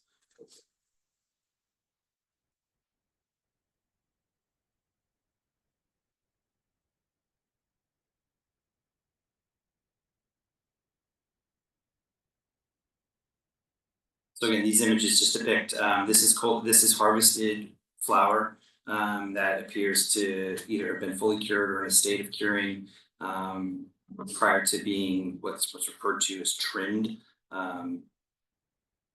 These packages, these bags are commonly referred to as turkey bags. So they contain dried flower that has been processed and trimmed from this is like, again, this is what it would start as, and then these would be, they call them the buds, the trimmed buds. Each one of these bags in typical licensed distribution facilities weigh anywhere from 1 to 2 pounds each. And so as you can see, these were all found within the property, and this largely exceeds anything that would be available for personal use. This is more in line with larger scale distribution or manufacturing. That's a enhanced image depicting, again, that is cannabis flower. Hemp does not produce a flowered bud, what's often referred to. Can I ask a question? What is, you reference this as flower? Well, I don't know what that means. Sure, so the part of the cannabis plant that is ingested via the use of a pipe or, for the purposes of smoking is generally what's referred to as the bud or the flower. So a cannabis plant, when it matures, creates a flower or cola. And then that is the part of the plant that is ultimately processed and then made available to consume in whichever way desired by those consuming it. So the stems and the leaves of the cannabis plant are generally processed in a different way. Some people will use them in the manufacturing process to extract and create a rosin. Rosin can be created directly from the dried flower itself. There are a number of ways, but this is the image on the screen here is largely the most valuable part of a cannabis plant. Once it's been fully matured. Thank you for that. This is an image of it's a storage within the property. Again, this is more processed dried flower that's been trimmed and packaged, awaiting the next step in the process. Is this like a cooler we're looking at, like down inside? Yes. So this is a chested Deep freezer. Deep freezer. Okay. And again, most distributors will use refrigeration or freezers to preserve the flower. It holds in it extends the lifespan once it's been processed, and so cool humid climates are usually good for preserving the product as it awaits its next form. This was an image set up within the living room space of some equipment used in the manufacturing and packaging processing in the house. It's another angle of it. These were found within a hallway closet. They appear to be forms of concentrated cannabis.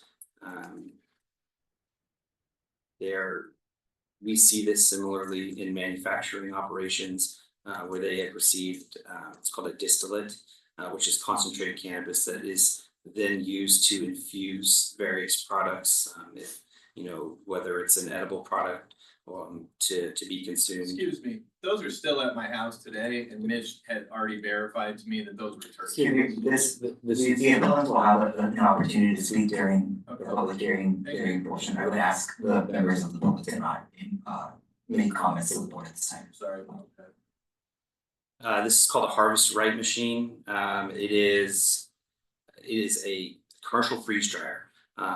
Its association with the cannabis industry is that it's used to freeze dry processed flower. So similar to those bags that were found, if somebody were to process it and turn it into a concentrate or extract it for the manufacturing process, this is a device that is most commonly used.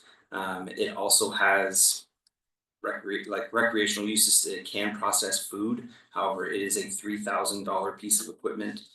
So if somebody were to process, vegetables or fruits from their own private garden, this would be a machine that would be in excess of use. And again, this is something that we commonly see in the cannabis industry with licensed manufacturers.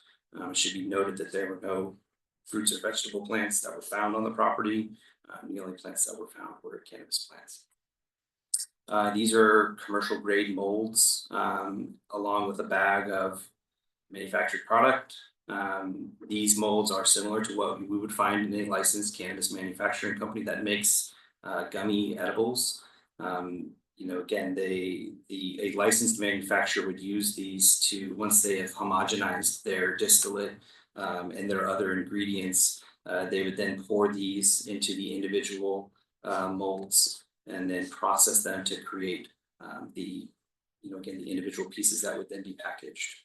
So these were found in the kitchen. And then again, a reference image of what a mature flowering cannabis plant looks like. That's been, that is not been harvested yet for those who may be unfamiliar, versus what a mature hemp plant looks like. And I think this leads to the question I think that was presented by Vice Chair Parker about what's the significance of the bud. That you'll notice on these mature cannabis plants, the top is that is the point that has the most value and the most use when it comes to processing and consumption of cannabis, versus there's a large noticeable difference where a mature hemp plant does not flower to create that what's referred to as bud, in that sense. I believe that's okay.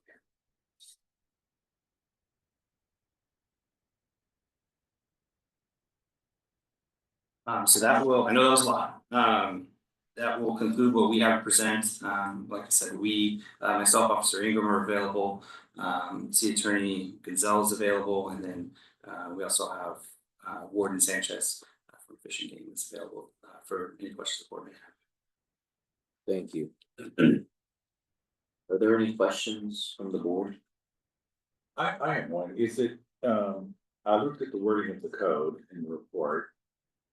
And is there anything in the city code that designates the type or potency of cannabis? Or is it just cannabis in general?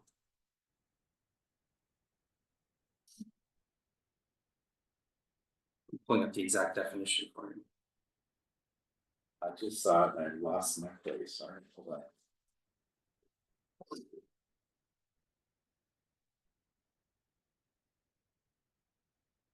So cannabis, as defined in the city's cannabis ordinance 555-050, means all parts of the plant Cannabis sativa lineus, Cannabis indica, or Cannabis ruderalis, whether growing or not, the seeds thereof, the resin, whether crude or purified, extracted from any part of the plant, and every compound, manufacture, salt derivative, mixture, or preparation of the plant, its seed or resin.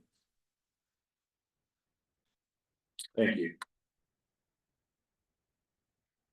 Any other questions?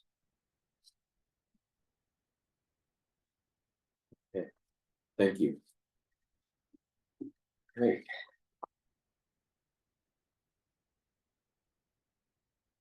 This time, I'd like the appellant to come on up.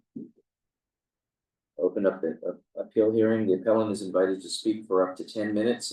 Any members of the public who desire to speak on the appeal hearing shall have up to 3 minutes to speak. If any member of the public testifies, the appellant will be invited to provide a rebuttal for up to 2 additional minutes. Please have the appellant come up. I just want to verify, who's supposed to be going first? Is it Dylan or myself? No, it's Dylan.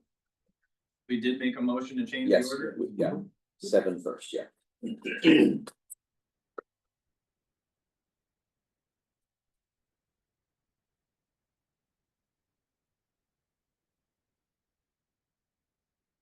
Please introduce your name, please. Can I just have 1 second to get my papers in here?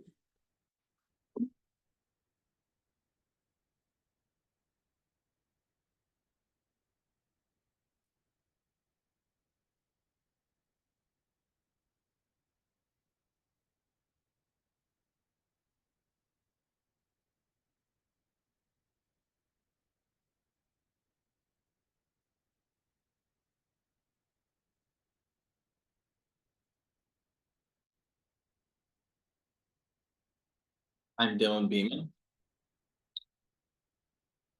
Am I ready to go? Yeah, your 10 minutes can start now. Thank you. Hello, council members. I'm Dylan Beeman, a resident of the community here in Palm Springs and the landlord occupant of the main home and residential Toshiba property. I moved to Palm Springs around 2018 as a professional cannabis consultant to help develop the city's cannabis industry infrastructure to what it currently is today. The groups I've previously worked with at the time have developed the majority of the licensed cannabis businesses that lie in some of the most expensive commercial real estate here in the city, located along South Palm Canyon Drive. I have resided at the Toshiba address since then, with various tenants in the Casita guest home over the years. Currently, I rent the guest home to Miss Lauren Murphy, who is also here today. I have provided an attached lease agreement and also a letter of reference character from the actual property owner. Having done almost 20 fully licensed projects here, I'm well educated and versed in local and state regs. I previously worked with members such as the mayor, city hall, city utility engineers, code enforcement, as well as local and state municipalities. Although there is not much consulting work left in the cannabis field, I do still accept consultations from time to time. I currently focus on hemp, specifically breeding and genetics of seed and seeds. There is open information validating my identity regarding the hemp breeding on sources such as Google, social media platforms, as well as ChatGPT. On August 21st, 2024, Fish and Game served a search warrant for my residence, as well as another property in Sage, California. There's a registered hemp farm owned by a friend. And just for record, it's owned by Josh Giglotti. Fish and Game had contacted me undercover via an Instagram username KD51_50, an anonymous user labeled AKA Izzy. A conversation regarding the hemp clones led to the filing of the search warrant affidavits. Presumably, they also thought that the hemp may have been cannabis, I assume. During the time, I was drawn from my home via loudspeaker and surrounded at gunpoint. The very first words out of my mouth as I came out was, "It's hemp, this is ridiculous," followed by, "I have a tenant in the guest home and she probably can't hear you." I then repeatedly stated, "This is THCA, not THC. It's hemp. Everything here is legal. Please show me the search warrant." I was then detained, denied any paperwork documents, and was told to be quiet. At this time, Fish and Game went through my property, stole all my belongings, non-cannabis related items, threw them in a dump trailer, asked if I had any money or guns. I stated no. They then uncuffed me, finally handed me the paperwork explaining all the search warrants and findings, briefly interviewed me regarding the Sage property, what my involvement was, briefly interviewed me regarding the Sage property, my involvement, and some of my specific genetic names. Nothing about the home. There were no charges or arrests. In fact, they walked out the door laughing at me, said, "Try to have a better afternoon than a morning." 8 days after the incident, I received 2 pieces of USPS mail at the same time from the city of Palm Springs. One certified copy and one not. One letter contained a violation of Municipal Code 5.55060, adult use cannabis business permit, with no time to remediate. The second letter contained a maximum citation for $10,000 due in 15 days. I just want to be clear that includes both the citations, mine for $5,000 and one for Lauren Murphy. I am here today seeking a resolution for 2 above described citations in which I feel are irrelevant based upon your definitions and codes. I'm appealing the citation of adult use cannabis business and activities permit violation based on the grounds that there was no cannabis, there was hemp, and hemp is not cannabis per your definition of cannabis. As defined in section 11018.5 of California Health and Safety Code, cannabis does not mean industrial hemp, as that term is defined by section 81000 of the California Food and Agriculture Code. I'm also appealing my violation 5.55060 on grounds of misfilings, misspellings, and misdescriptions. My last name has been misspelled on the record for the agenda here today. My address has been misspelled on record and on pieces of mail submitted to the House regarding this violation.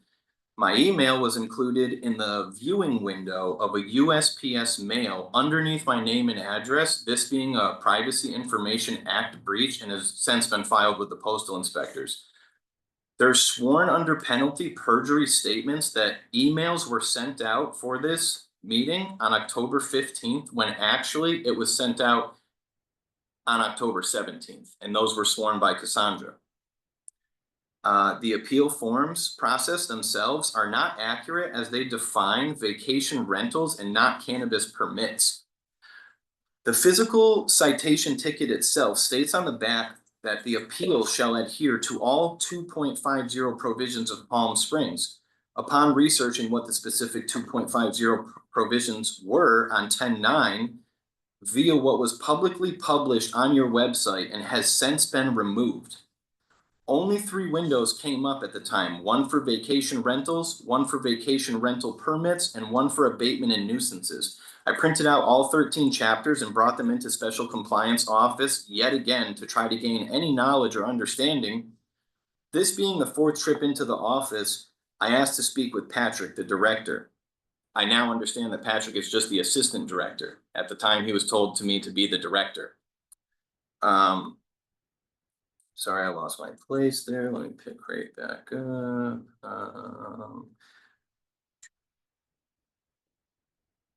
I printed out all 13 chapters and brought them into the special compliance office yet again to try to gain knowledge or understanding.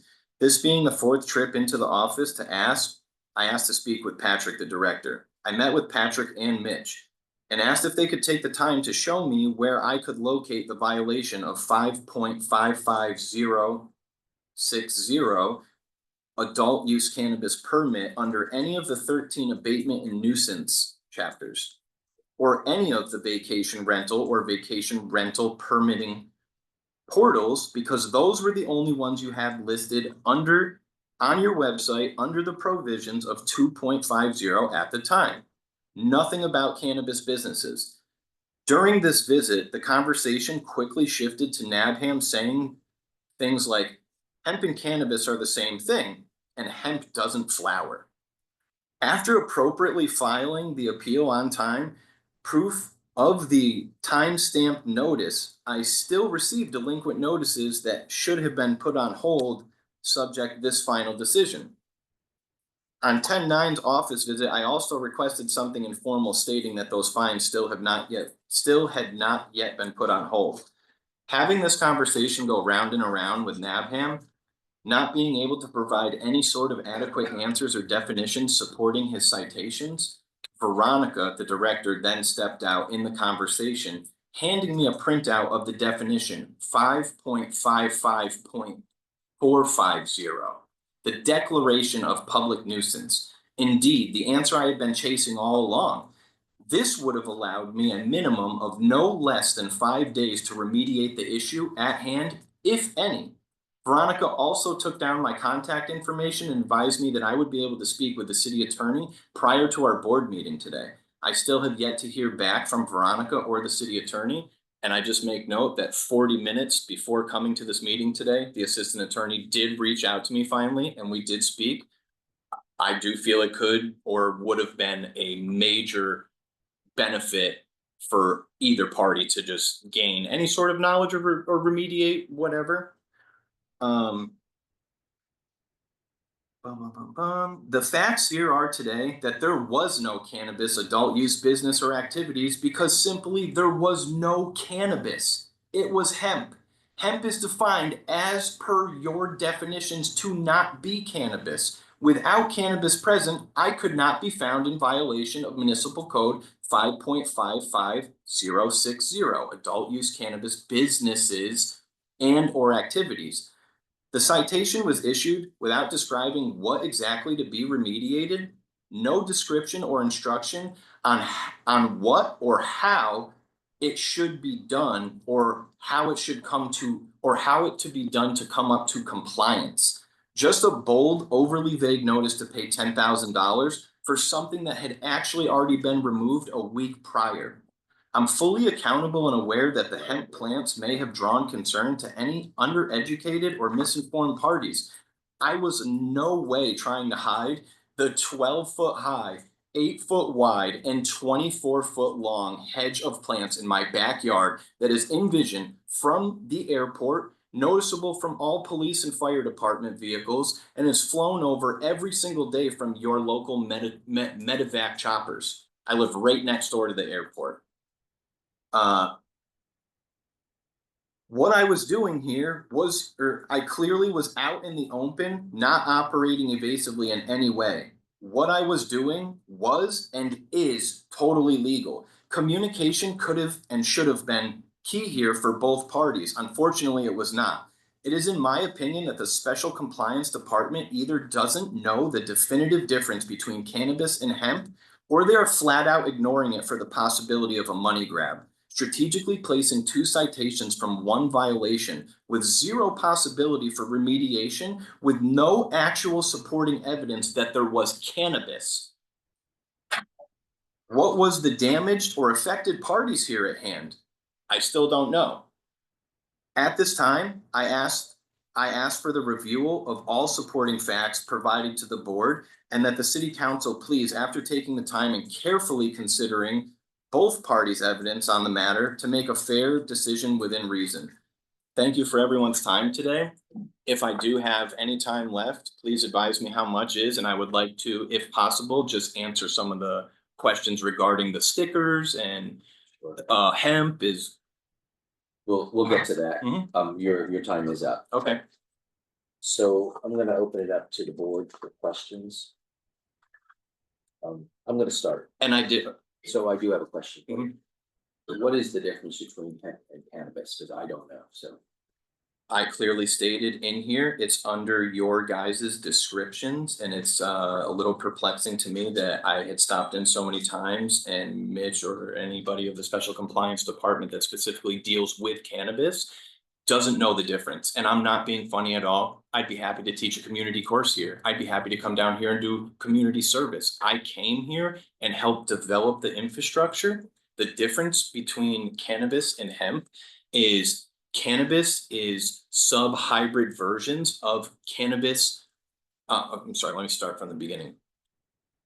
Hemp is cannabis sativa plant, ruderalysis. It is it's typically less than 3 to 15% in THC content, or sometimes you'll hear it referred to as THCA, which are isomers that can be separated from hemp, and they are still considered, they're fully federally legal. I could bring you to stores here in Palm Springs, smoke shops that are selling hemp products all over the shelf. I went in and verified it. I have pictures of it. Hemp, sorry, I got a little sidetracked. The short answer, hemp does not test over 3% THC. And here today, to my knowledge today, there was no field test ever done that simply would have. It wouldn't be up for question. We wouldn't even have to do this today, right? If any applicable agency that came to my house that day had just done a little due diligence, and I think there was a little discrepancy as to how Fish and Game came privy to me. They're on Instagram fishing for clones. So it's very understandable that how they asked me for clones, and I may have had hemp clones, and it may have interested them enough via my friend's registered hemp farm and plants at my house to come here and try to say it's cannabis. What would be the definitive move to say, Dylan, it's not cannabis? Field test the product? There should be a field test analysis. Okay. And I have provided an example of what proof of hemp is. This is proof of hemp right here. That's a test analysis of hemp that differs from cannabis. I've provided an example for all of this. I want to note that when I did go in the last time on 10-9, the form that Veronica did hand me was the declaration of public nuisance. This has since been removed. And I've submitted an entry for everyone. It's a little weird that this chapter that would have been applicable to me, even if they had thought that I had cannabis, even if it was cannabis, this was the due process for handling it. But it was not cannabis, it was hemp. And until someone shows me a field test. Can you tell us in your packet what you're referring to? Like, where is that? In my packet of chapter 5.55, so this is Right. These are the chapters of Right. adult use cannabis related Where's the business. section you're referring to? Right here, I've drawn a line, I think. What was the number? Purple line? The number that Veronica has disclosed to me is 5.55.450. And it says right here, for purposes of notification of nuisance and abatement, a reasonable time limit for a property owner or a person to correct or abate the nuisance of illegal cannabis operation in no less than 5 calendar days. And also, when you had asked me what the difference was between hemp and cannabis, I did state in my statement where you can find. I was trying to recite that while we were talking about something else, but it's right here. I am appealing the citation of adult use cannabis and business permit violation based on the grounds that there was no cannabis. There was hemp, and hemp is not cannabis per your definition of cannabis in quotation marks. As defined in section 11018.5 of California Health and Safety Code. That is the definition of hemp. Does that answer your question? So it's a long answer, but yeah. And also the Sage property where all of this became privy from is a registered hemp farm under the name Alive Market. Thank you. Yes. Any other questions? I have a question. Are hemp and cannabis the same genus? What do you mean by genus? I don't think cannabis plants go under genus. I think that's more, to my knowledge, I think that's like fungi or spores or.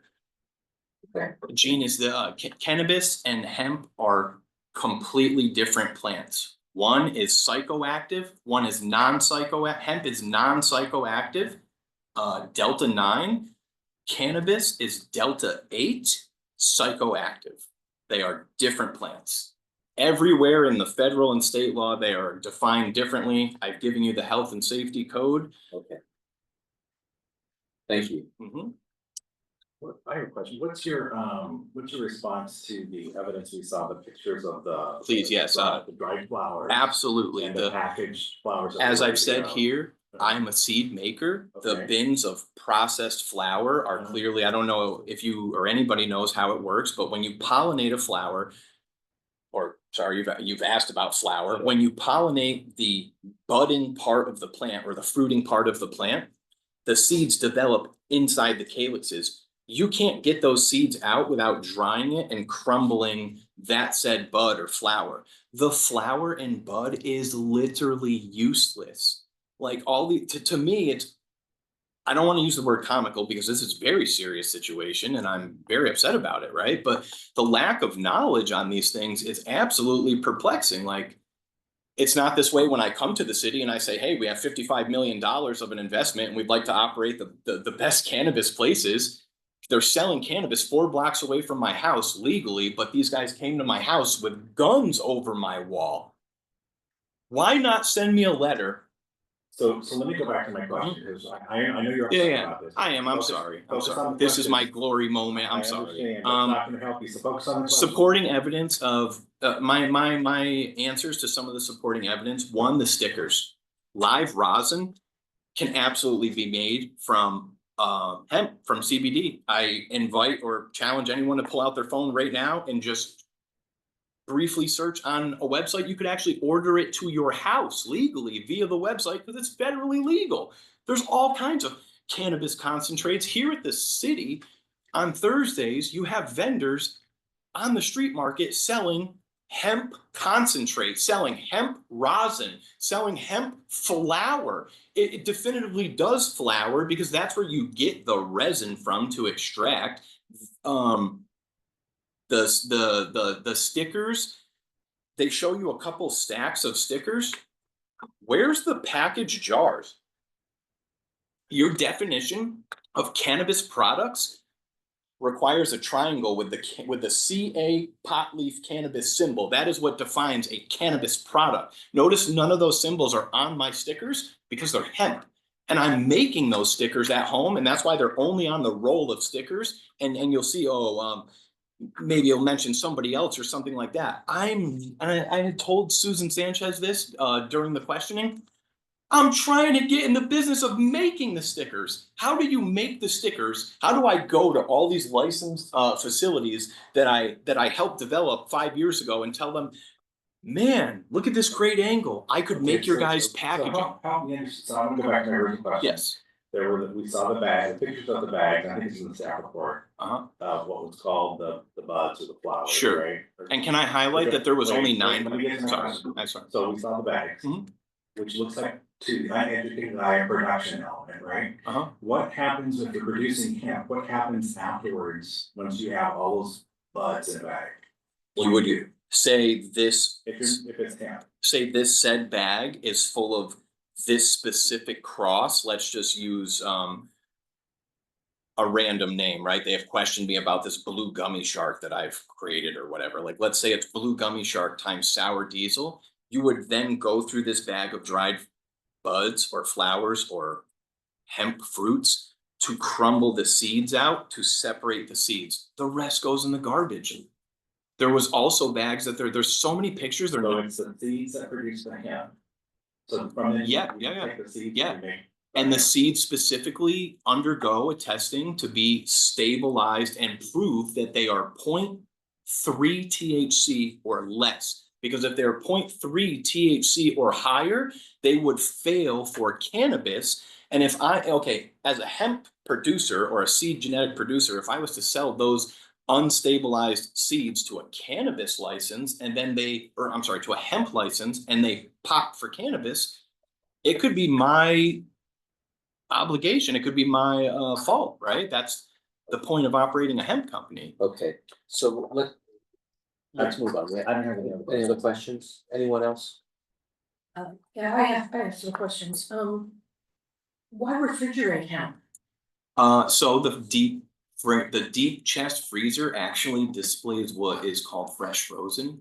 Those are the same exact picture that you would have sawn of the dried flowers, only they were never dried. There's now a faster process where you can just harvest the buds or fruits or flowers into a bag while they're soaking wet and throw them in the freezer. And because it subliminates the moisture or freezes it.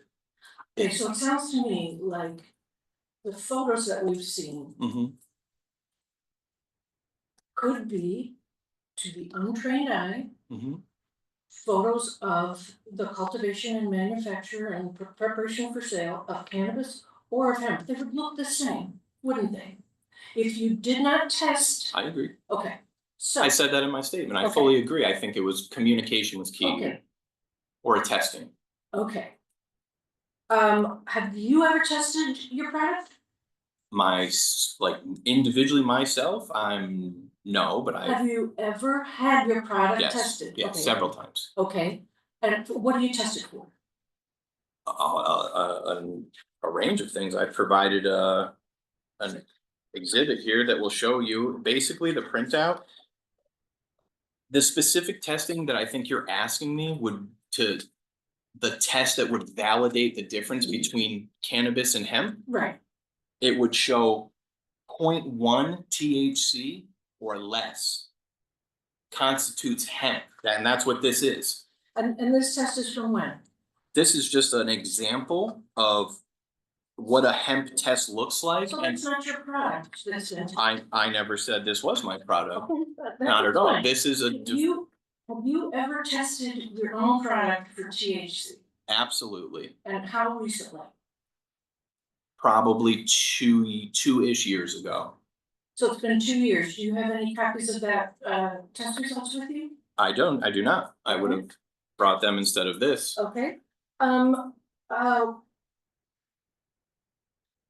And to your question, I think it was at least law enforcement's obligation for them to test it. I don't actively own or carry field testing equipment. I'm not supplied with it, so I think the definitive move here would have been for law enforcement to test it.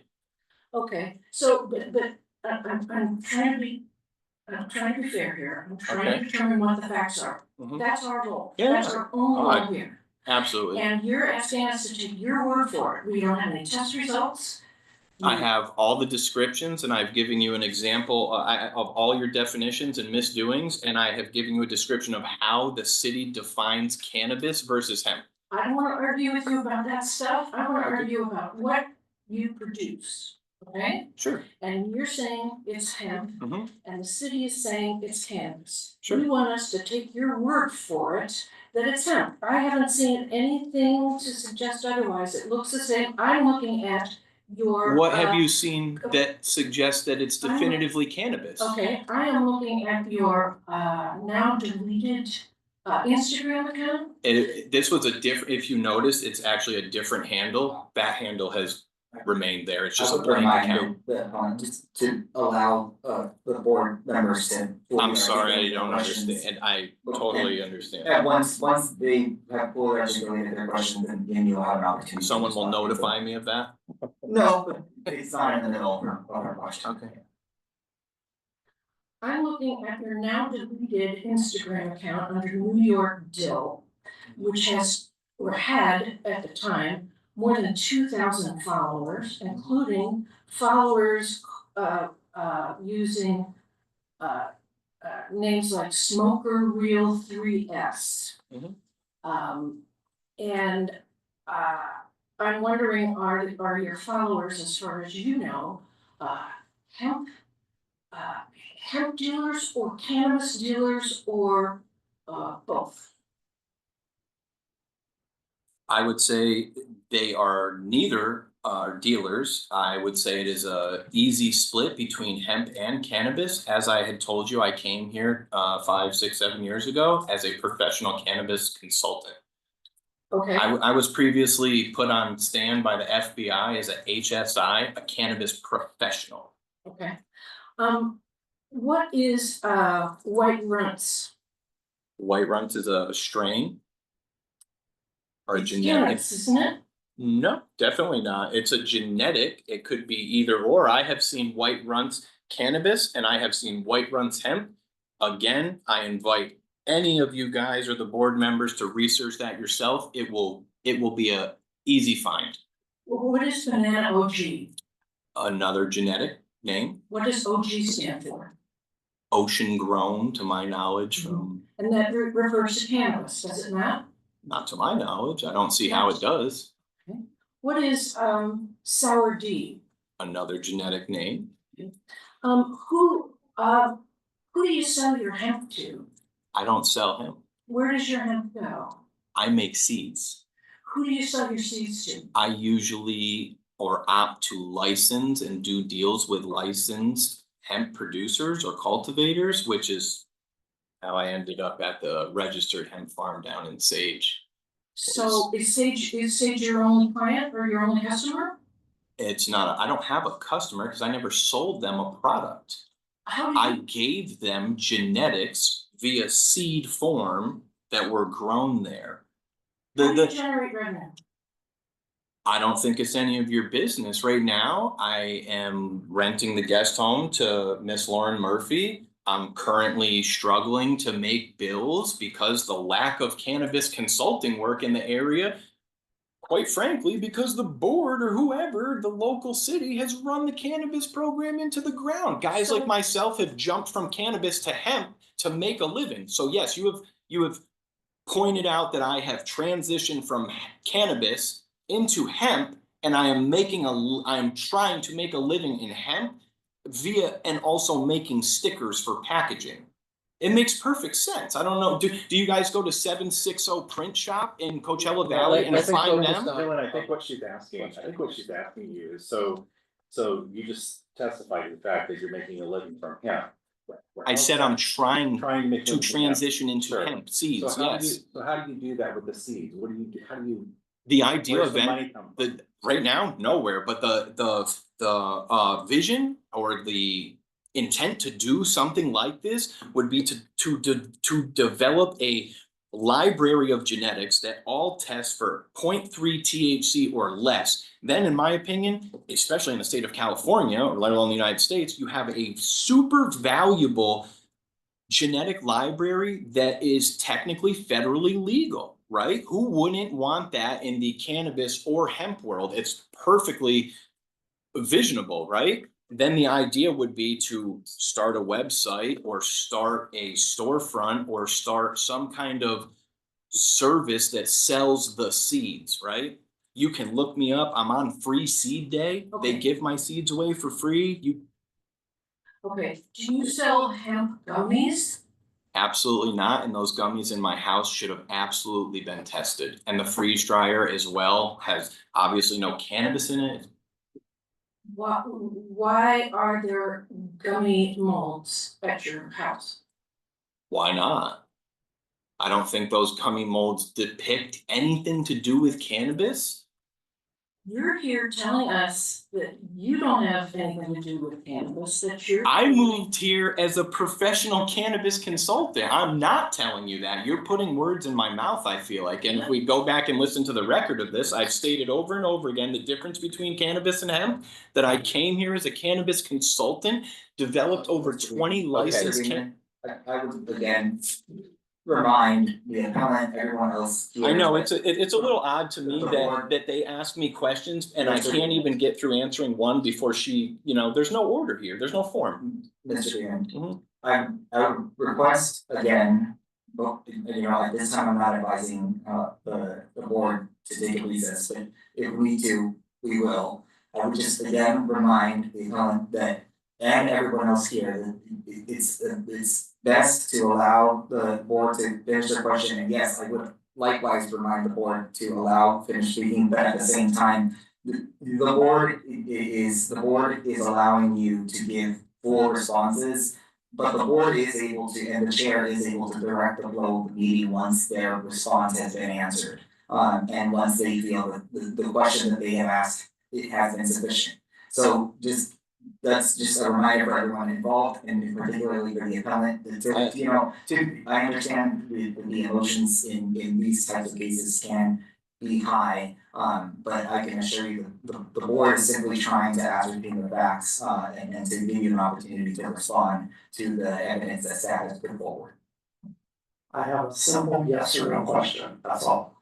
Do you have documentation, verification of the documentation that shows that this is hemp and not cannabis with your own personal testing, or a third party source, or a botanist? Anything? Third party sources as about 2-ish years ago, and I don't have it with me. I would have been happy to provide it, or any way I could have helped with that. Like I said, I came out of the search warrant saying that it was. So can I propose something? We're kind of going around in a circle because we don't know what the answer is on either side. I don't know if the correct answer, and please correct me if I'm stating something wrong. Is it wrong to postpone this and request testing of the material so that we can put an answer? I don't know if the board feels confident enough to give an answer on this. I'll speak for myself. I'm not quite sure. I would just encourage you to finish the public hearing. I believe, at this time it would be appropriate, if staff is done with their questions to the appellant, it would be appropriate to ask if there's any member of the public that would like to provide any further testimony. And then once the public hearing is closed, after all that is concluded, then you can bring this up for discussion with the board. And if you have a legal question for me, I'm happy to answer it. Thank you for clarifying that. This is just getting a little. I agree, and I'm totally apologize if any of my. I don't believe that was a question for the appellant. So, does the board have any other questions? Okay, and do we have any public comments? We do not have any public commenters. Okay, then at this time, we'll close the public hearing. Thank you. Thank you.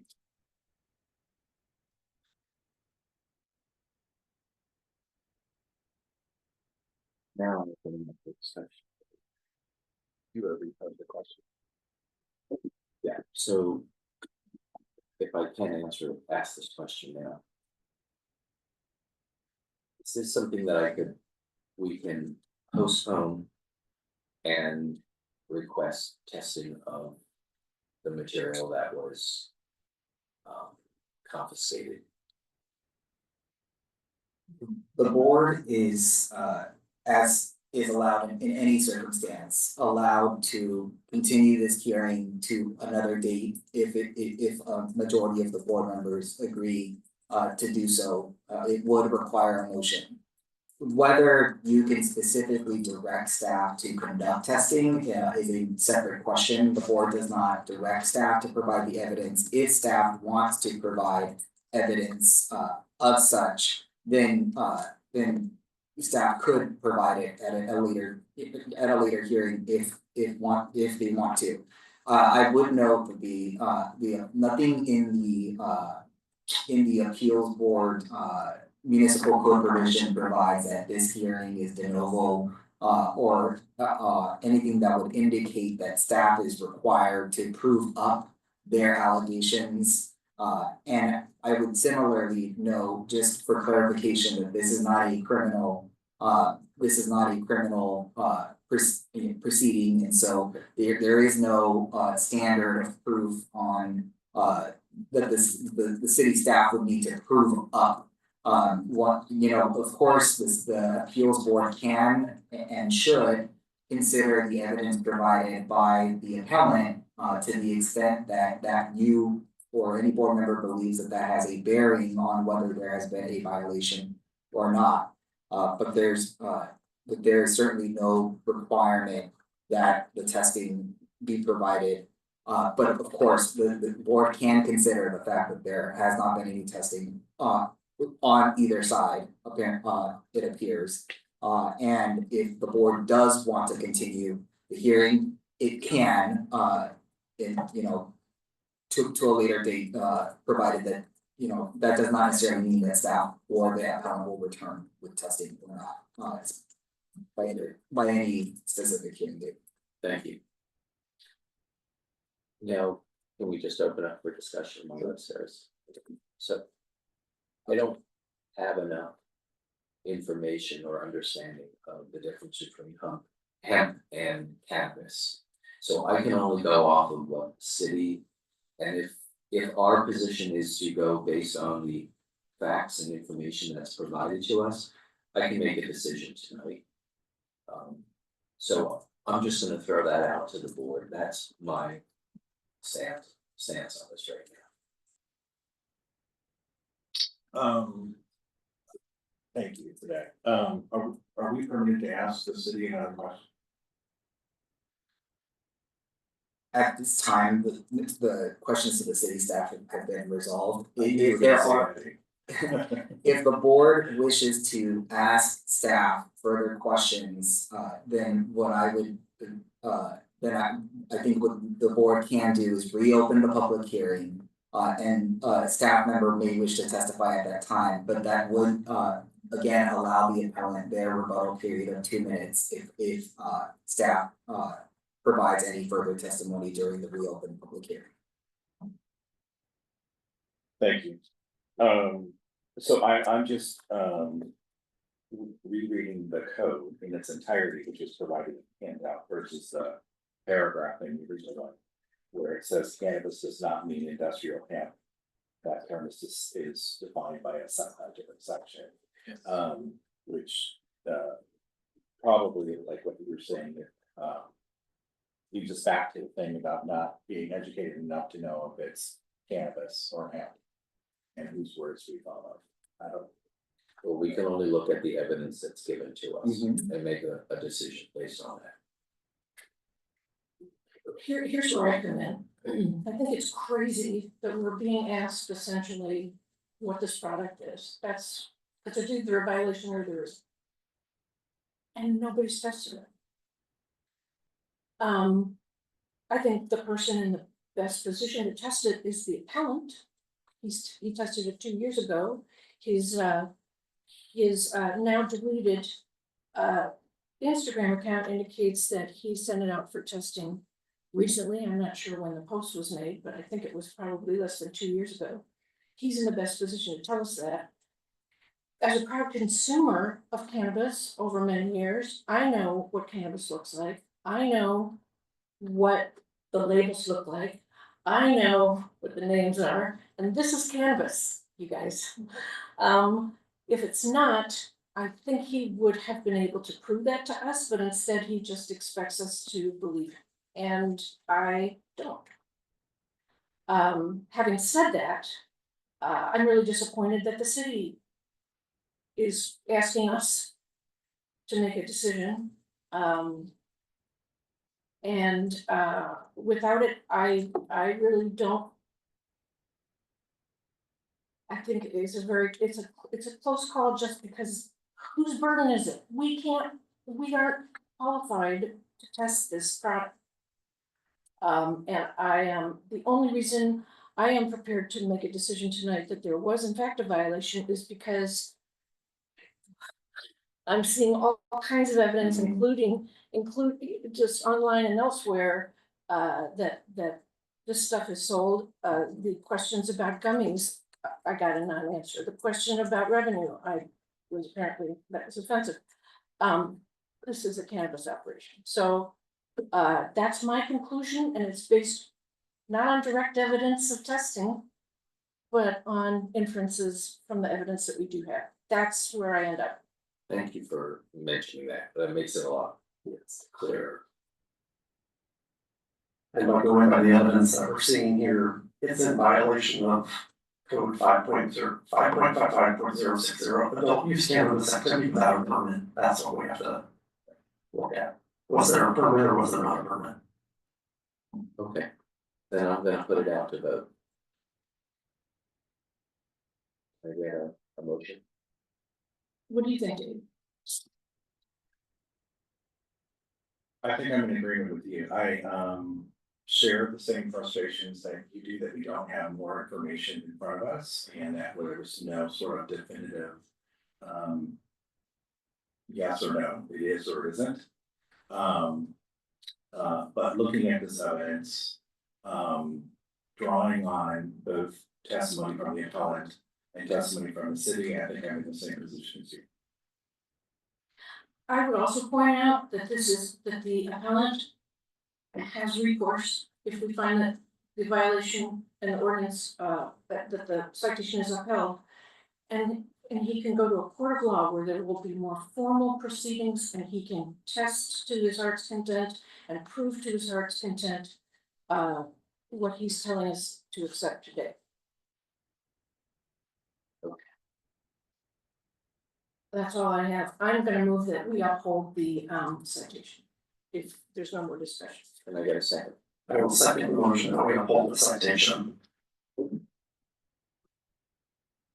City Board Secretary. Board Member Hay. Aye. Board Member Herman. Aye. Vice Chair Parker. Aye.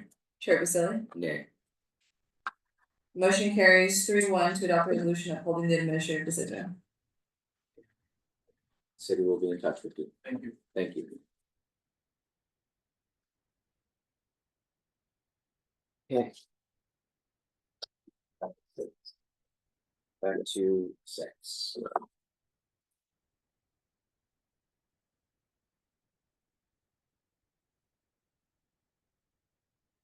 Next is item number 6. Concerning a violation of chapter 5.55.60 of the Palm Springs Municipal Code. It is an appeal of a $5,000 fine. Board Secretary, please ensure that the city staff and the appellant understand that the testimony is under oath. We do have signed affidavits from city staff and appellant in person. Anyone on Zoom who desires to testify under this appeal hearing, under the laws of perjury, if you choose to speak, you hereby accept and acknowledge that the testimony shall be the truth, the whole truth, and nothing but the truth. Staff, city staff, can you please present your report? Thank you, Chair Basili. Good evening, members of the board, my fellow city staff, and members of the public joining us for tonight's hearing. My name is Mitch Schnappen, and I'm the Code Compliance Supervisor for the City of Palm Springs, and I oversee the enforcement program for our city. Before you this evening is a staff report that is essentially identical to the one that you just heard for the property located at 2285 East Chiva Drive. It was found that the residents of this property were operating an adult use cannabis business and engaged in adult use cannabis activity within the city of Palm Springs without first obtaining the applicable state and local adult use cannabis business licenses. This property is a single family residence with a zoning designation of R1C.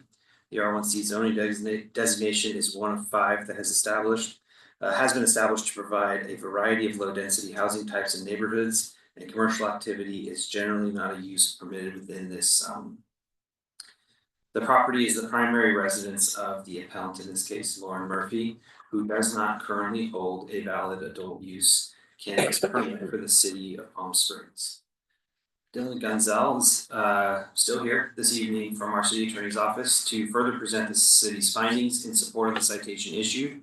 At this time, I'd like to ask Mr. Gunzel to the table to present.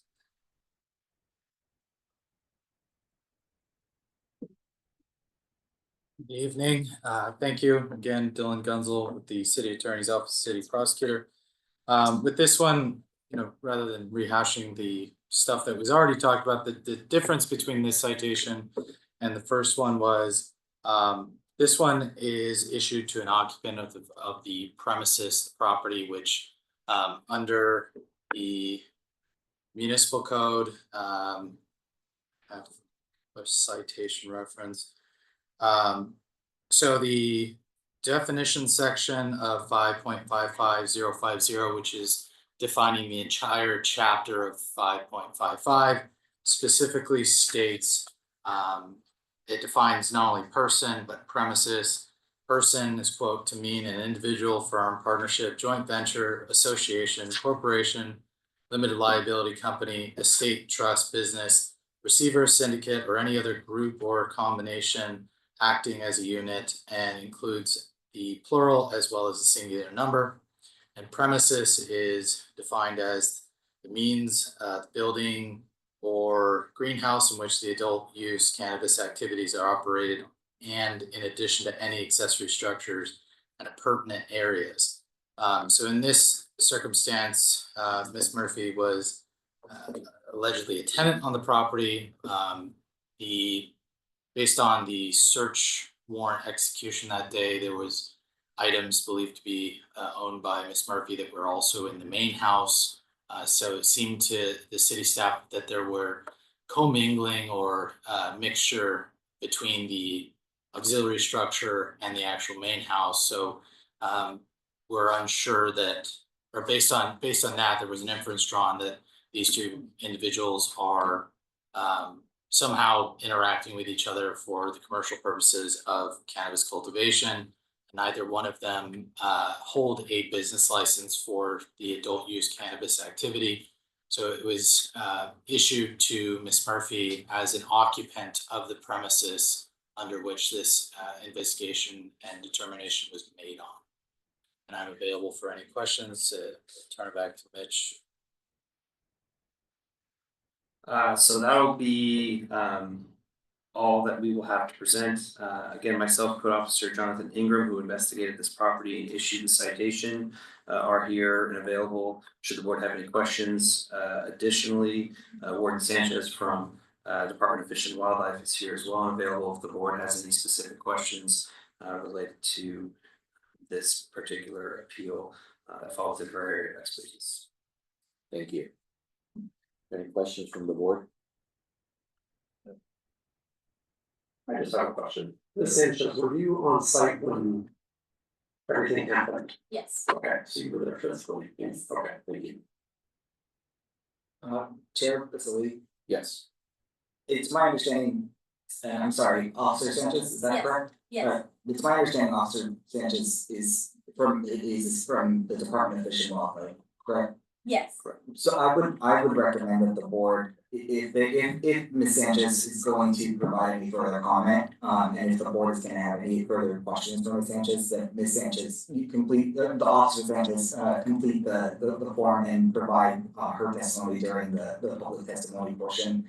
Simply because technically Officer Sanchez is not a member of staff. Okay, thank you. Any other questions? I guess I'm looking for more specifics from one of you or either of you as to the activities that you believe Ms. Murphy engaged in relating to the business as opposed to just living on the property or being even aware of the other activities on the property. Sure, so the in coordinating with the Department of Fish and Wildlife during the ops plan, Ms. Murphy was identified as a suspect that we expected to encounter in the service of that search warrant. The information suggested that she was, or that they were, a resident of the premises. Our assessment in coordinating with our city attorney's office, primarily based on the activity that was occurring on the property, the unpermitted activity that was occurring on the entire property and not limited to any one particular section, but because it was within shared spaces that the appellant in this case seemingly had access to. The instruction was given to that the code supported issuing a citation individually to each of the individuals who were identified and who were otherwise had information that may have either been directly associated or participating in the operation of the unpermitted cannabis business in an ancillary role. Okay, that, I think I need a little more specificity than that. She had access to the property, and she's on the property in an ancillary role. But I'm looking at the code provision in question, and it says cultivation, manufacture, processing, laboratory testing, transporting, dispensing, distribution, or sale. Which of any of those things is it the city's position that Ms. Murphy can participate in?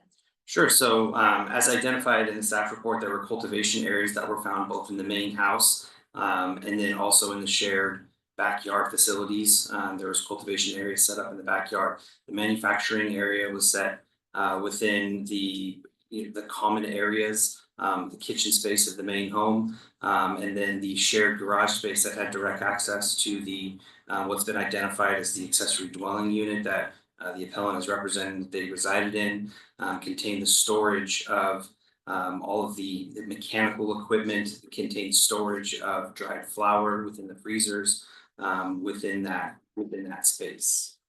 Within what space? Within the casita area? Within the garage space and within the common areas of the premises. Okay, but nothing in the casita itself. We did not inspect the casita. Why not? When we got cleared to enter, I believe there were animals that were confined within the casita space. And there was information that was provided to us by the officers that executed the initial clearing of the entire property to make mention that there was no specific equipment that they assessed existed within that casita space, that specific casita space. And so they advised us to not go in there because of the presence of animals and that to focus our search on the rest of the premises. Okay, thank you. So Mitch, when you said the ADU or the accessory dwelling unit, you're not referring to what we just talked about as casita, right? Because I thought you said that those things you mentioned were in the ADU. The manufacturing equipment. That was in the common space in the Common kitchen and in the living room and in the garage Okay, space. the garage, okay. So the casita was being referred to as the casita. The accessory dwelling unit had an entry directly from the garage, and I believe it had an external entry into the backyard. From what we saw, we did not enter into the side yard along the west property line. Okay, thank you. Any other questions? Okay. At this time, I'd like to invite the appellant up. I'd like to open up the appellant hearing. The appellant is invited to speak for up to 10 minutes. Any members of the public who desire to speak at this hearing shall have up to 3 minutes to speak. If any member of the public testifies, the appellant will be invited to provide a rebuttal for up to 2 additional minutes. Please state your name. Hi, my name is Lauren Murphy. Sorry, I'm super shaky right now. And your 10 minutes starts now. Yes, I have been a tenant at the East Achieva Casita for the last 2 years. The Casita is a completely separate residence than my landlord, Mr. Dylan Beeman. Per my lease agreement, I only have access to the Casita guest home and the right side cement patio where you guys just said that you did not enter. There is absolutely nothing pertaining to the violation cited to me in any of the areas that I had access. After speaking with Mr. Beeman on many occasions, he assured me that only hemp was present. On the 21st of 2024, California Fish and Wildlife executed a search warrant for Mr. Beeman's resident only. My name and Casita residents were never listed to be searched on the warrant. A moment. A moment.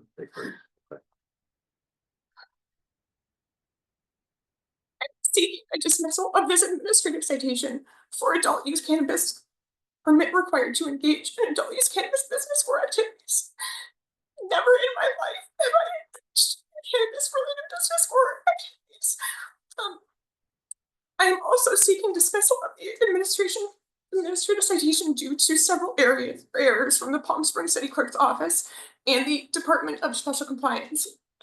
On the 21st of 2024, around 9 a.m., I was abruptly called out of my home on a loudspeaker and at gunpoint by California Fish and Wildlife to execute the search warrant on my landlord. Easily the most terrifying moment of my life. I was separated from Mr. Beeman and was couched, according to Fish and Wildlife.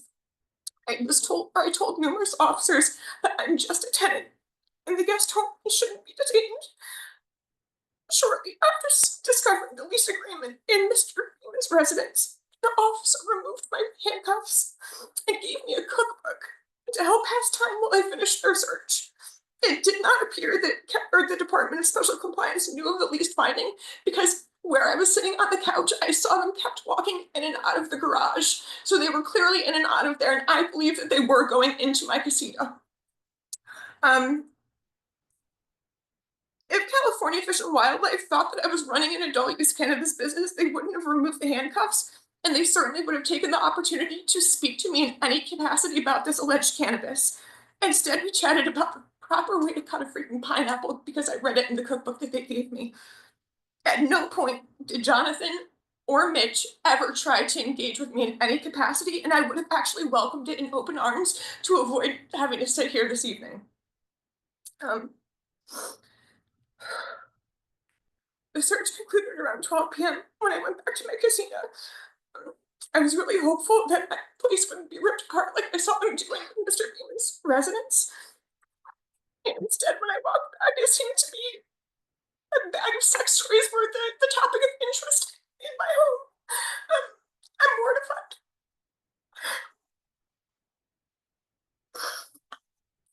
This appeal process has truly been wildly frustrating at best, starting with a citation that should have never been given to me. The appeal form administrative action or decision I was directed to via citation under Palm Springs Municipal Code 2.50 asked for the date the decision was being rendered and the application or project was entitled. I was thoroughly confused by those questions and went to the city clerk's office to ask for clarification.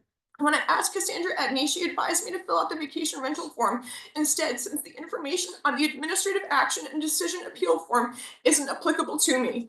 Cassandra also said she files all of the appeals, so she will know how to handle on her end and just email it to her instead. There is still no appeal form specifically stating cannabis citations on the city clerk's website to this day. My email was shared publicly on a piece of USPS mail under my physical address, once again by Cassandra Edney. I never gave her consent to share my personal contact information with anyone, and certainly not on a piece of correspondence that goes out to the world to be seen by who knows who. It was my email and my actual address. Like, it's such an invasion of privacy, and I have filed that with the postal inspector. My address has been spelled incorrectly on multiple pieces of USPS mail.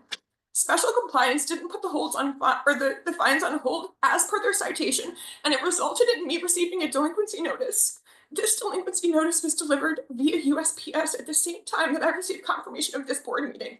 I asked Patrick Clifford in person about this delinquency notice and was told it was an oopsie that it wasn't taken care of. My appeal was filed on September 18th, and this issue wasn't resolved until October 9th. It's extremely concerning to me that the Department of Special Compliance considers $5,000 to be an oopsie. On October 17th, Cassandra Edney sent me an email with additional information for this meeting. It was sworn under penalty of perjury that the email was sent on the 15th. There have been 3 different timeframes listed to complete the appeal, all with different timeframes: 10, 15, and 21 days. The receipt given to me for proof of payment didn't specify what my payment was for, like Mr. Beeman's receipt. I immediately went back into the office and requested the correct receipt format for my records. Per the Palm Springs Municipal Code, an administrative citation means a monetary penalty issued after failure to abate a violation. At no point did I fail to abide a violation, and it would have sincerely appreciated the Special Compliance Office bringing this to my attention before to rectify this instead of falsely accusing me of engaging in adult use cannabis business. I've reviewed the information submitted by the Special Compliance Department, and not one photo is of my casita, my private entrance, or anything that belongs to me. I wasn't even able to find any of the results of a field test kit to validate that it was hemp at my landlord's home. Please advise me where you can find, or well, we already know there is no test kit for it. This is my home. It's my safe place. It's where I go to relax. I am so concerned knowing that this is potentially aired publicly for everyone to know that I was never operating an illegal cannabis business, and now it's being put out there in the world that it is, and I'm sincerely concerned for my safety because of this. We need to Yeah. stop. Your 10 minutes is up. Thank you. Thank you. I'm gonna hold on and give yourself a minute. And then I'll open it up to the board for any questions.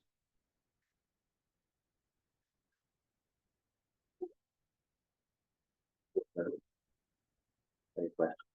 I just have a general one. Does the casita have its own separate address, or is it the same as the whole? It's the same residence? address that, but I just know like I have access to the right side casita. That's it. And I have a separate gate that I go in, and there's a separate door. So your mail all comes together? Correct. Okay. When I'm looking at the overhead pictures of the residence, and when you talk about the casita, where is that? Is that space, that long space behind the garage? Yes. Or what I assume is the garage? Correct. Okay. Yeah.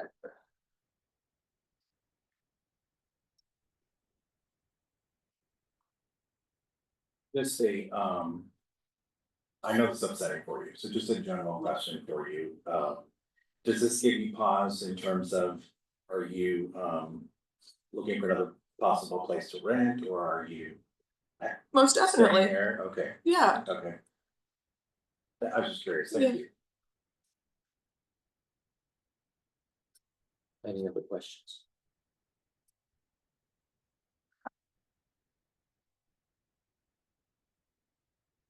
Okay, thank you.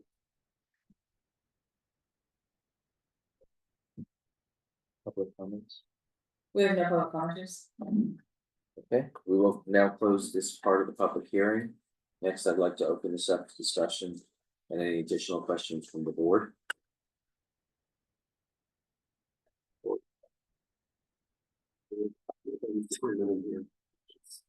Yes, I saw that, very good.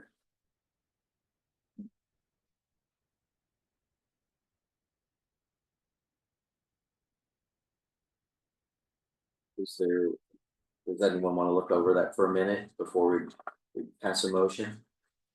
Or have discussion? Or discussion? Thank you.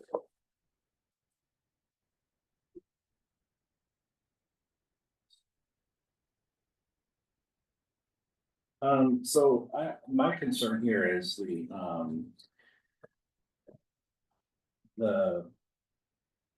tenant, according to the evidence we have in front of us, seems to be in the same dilemma that we are, as a board in terms of was it hemp or was it cannabis? It's her testimony that she asked the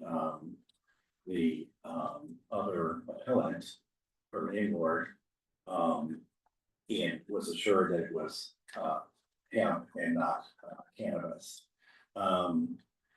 I heard the city's position on I can't remember the terms that were used. I think it being in proximity, guilty by proximity or something like that. But I struggle with again, based on the evidence, with how she's being tied to the alleged operation.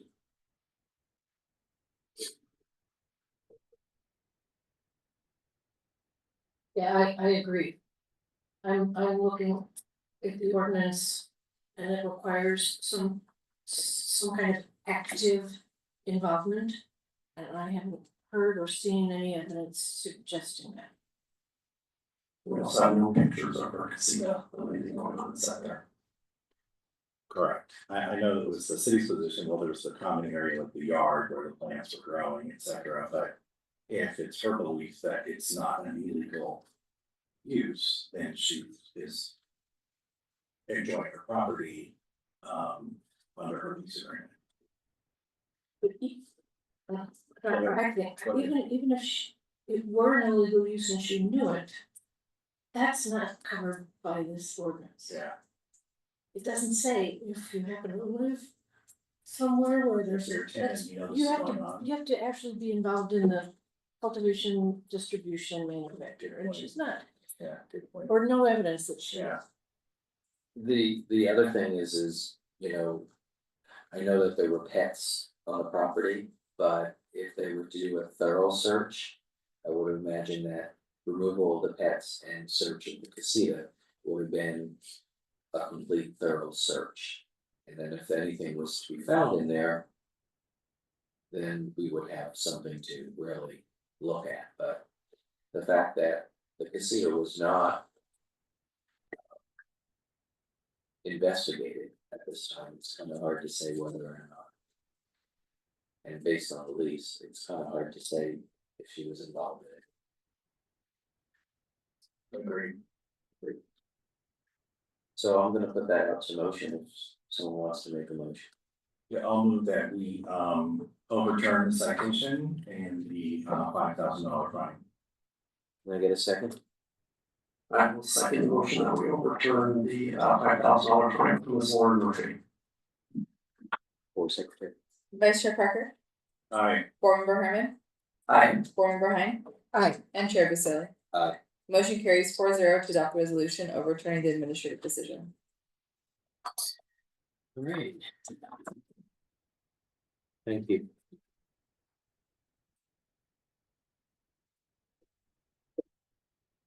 So. We have one last item on the agenda for tonight.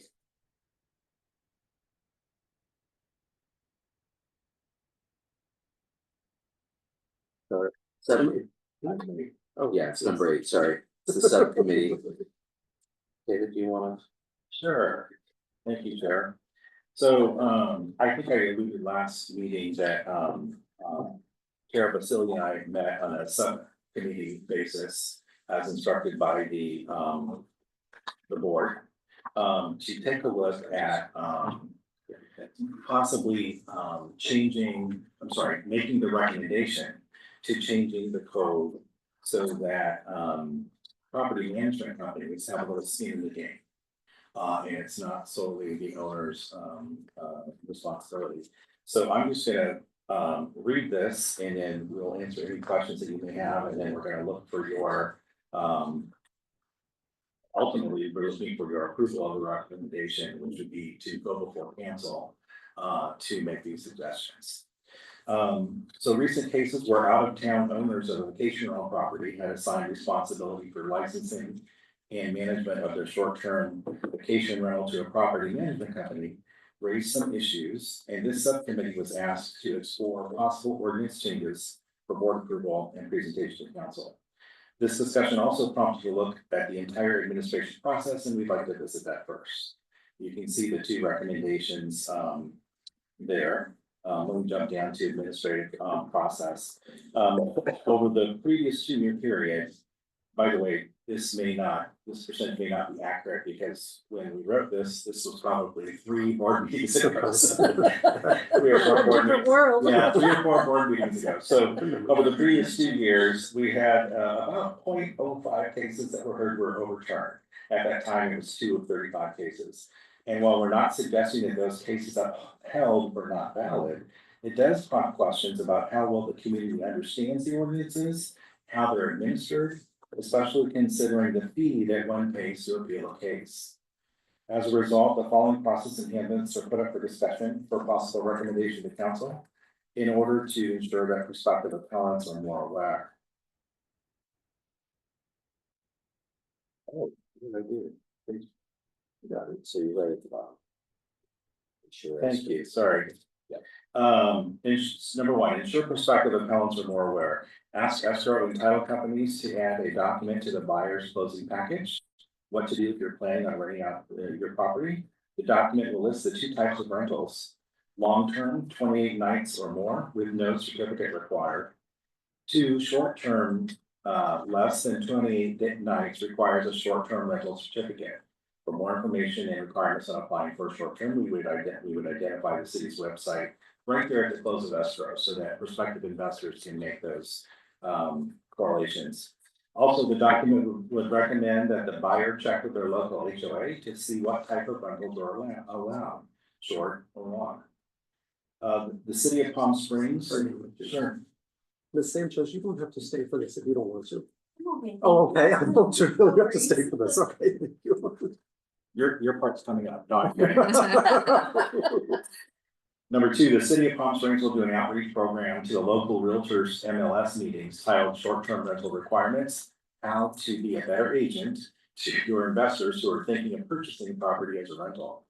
There will be mention of the 2 types of rentals and the requirements. Again, the same number of nights as mentioned above, and identifying the city's website for more information. Every quarter, the city conducts a public announcement regarding is your short-term rental property legal? Suggestions for handling the announcements, maybe newspaper ads that explain how to register your property with the city and the requirements. The necessity to pay top taxes, submitting a contract summary prior to any guests checking into the property. And invite the reader to check the city's website. A possible TV ad, maybe some seminars held at the library or at City Hall. Jumping down to the property management company handbooks, which was sort of the impetus for this whole thing. In addition to property owners, we recommend establishing rules, standards, and guidelines for property management companies. Have the property management company that manages units in Palm Springs register with the city and agree to follow the city's short-term vacation rental ordinance. This would exclude internet companies who are only involved in advertising and booking clients based upon the direction of the owner or the project management company.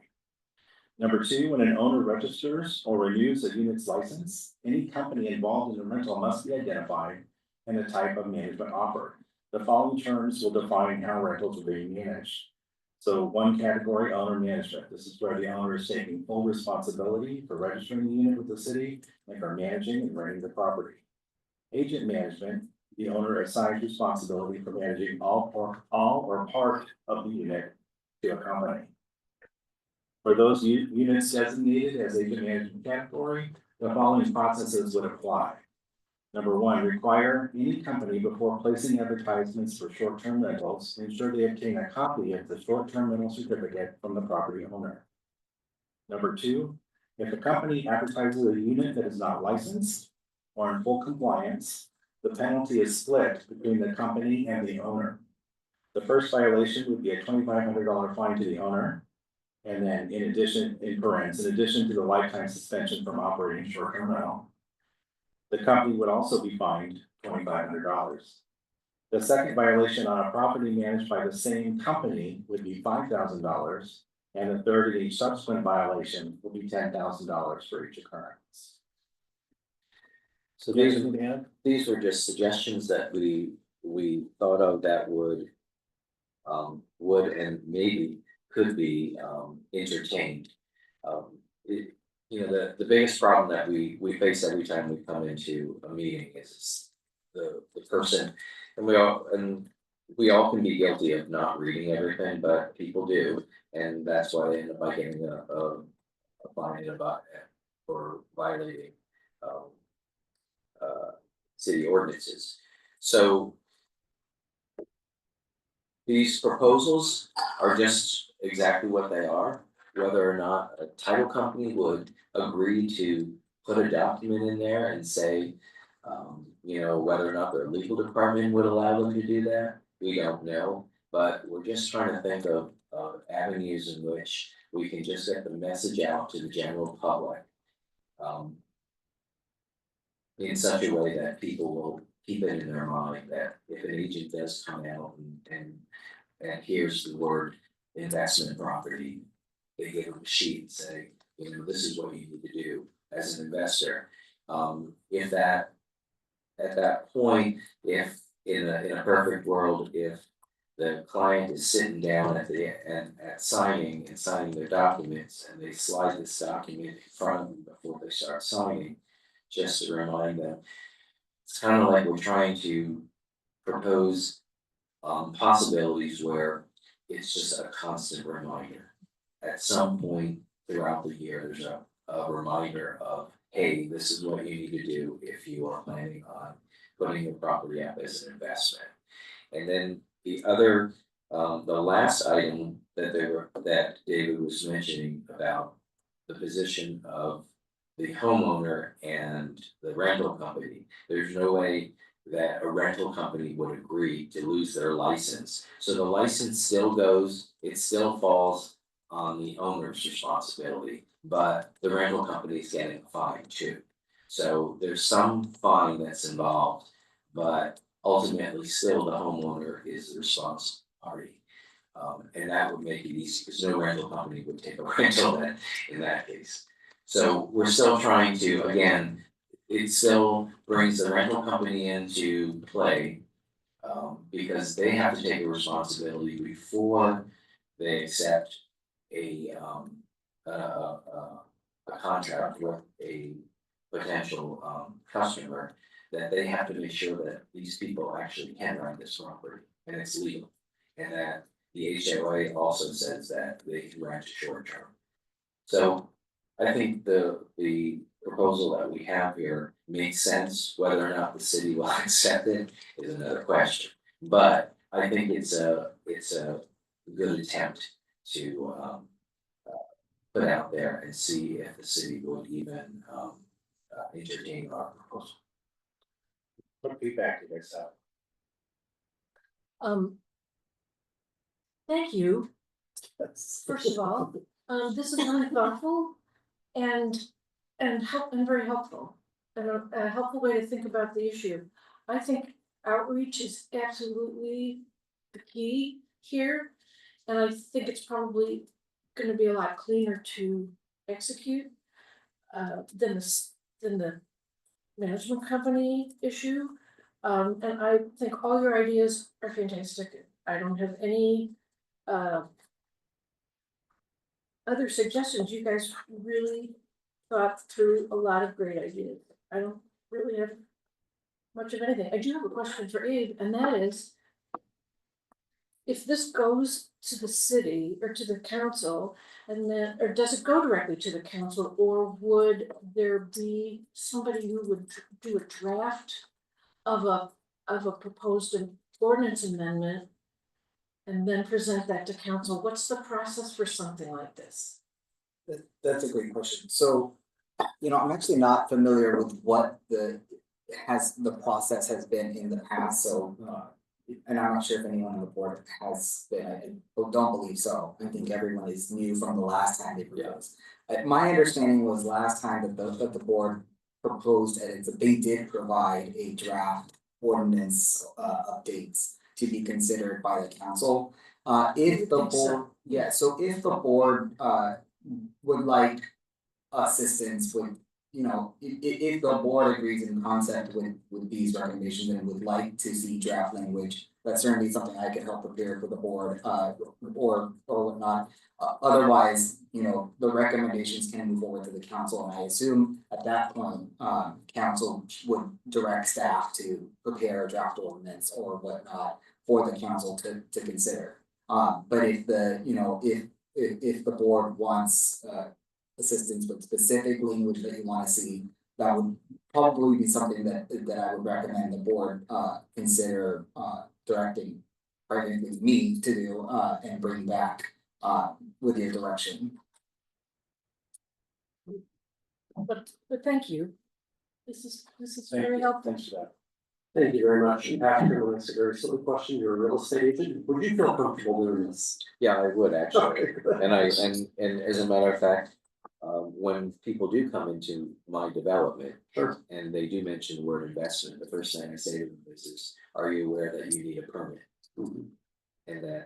And they say, no, and then I tell them, here's where you go. We need to clone you in the real estate. No, we don't need to clone me because I'm the last person you need to How many clone. appellates have you But- had? So my realtor didn't tell me anything about it. I will say that the proposal in the past that hasn't been accepted was a little too hard on the rental companies. I think that's why maybe the city said it wasn't a good option because like I said, no rental company would agree to lose their license.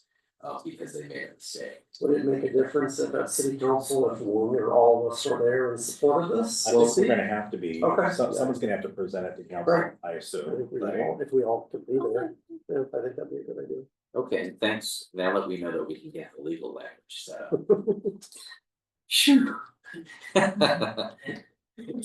I do have a question, it's kind of mechanics really, but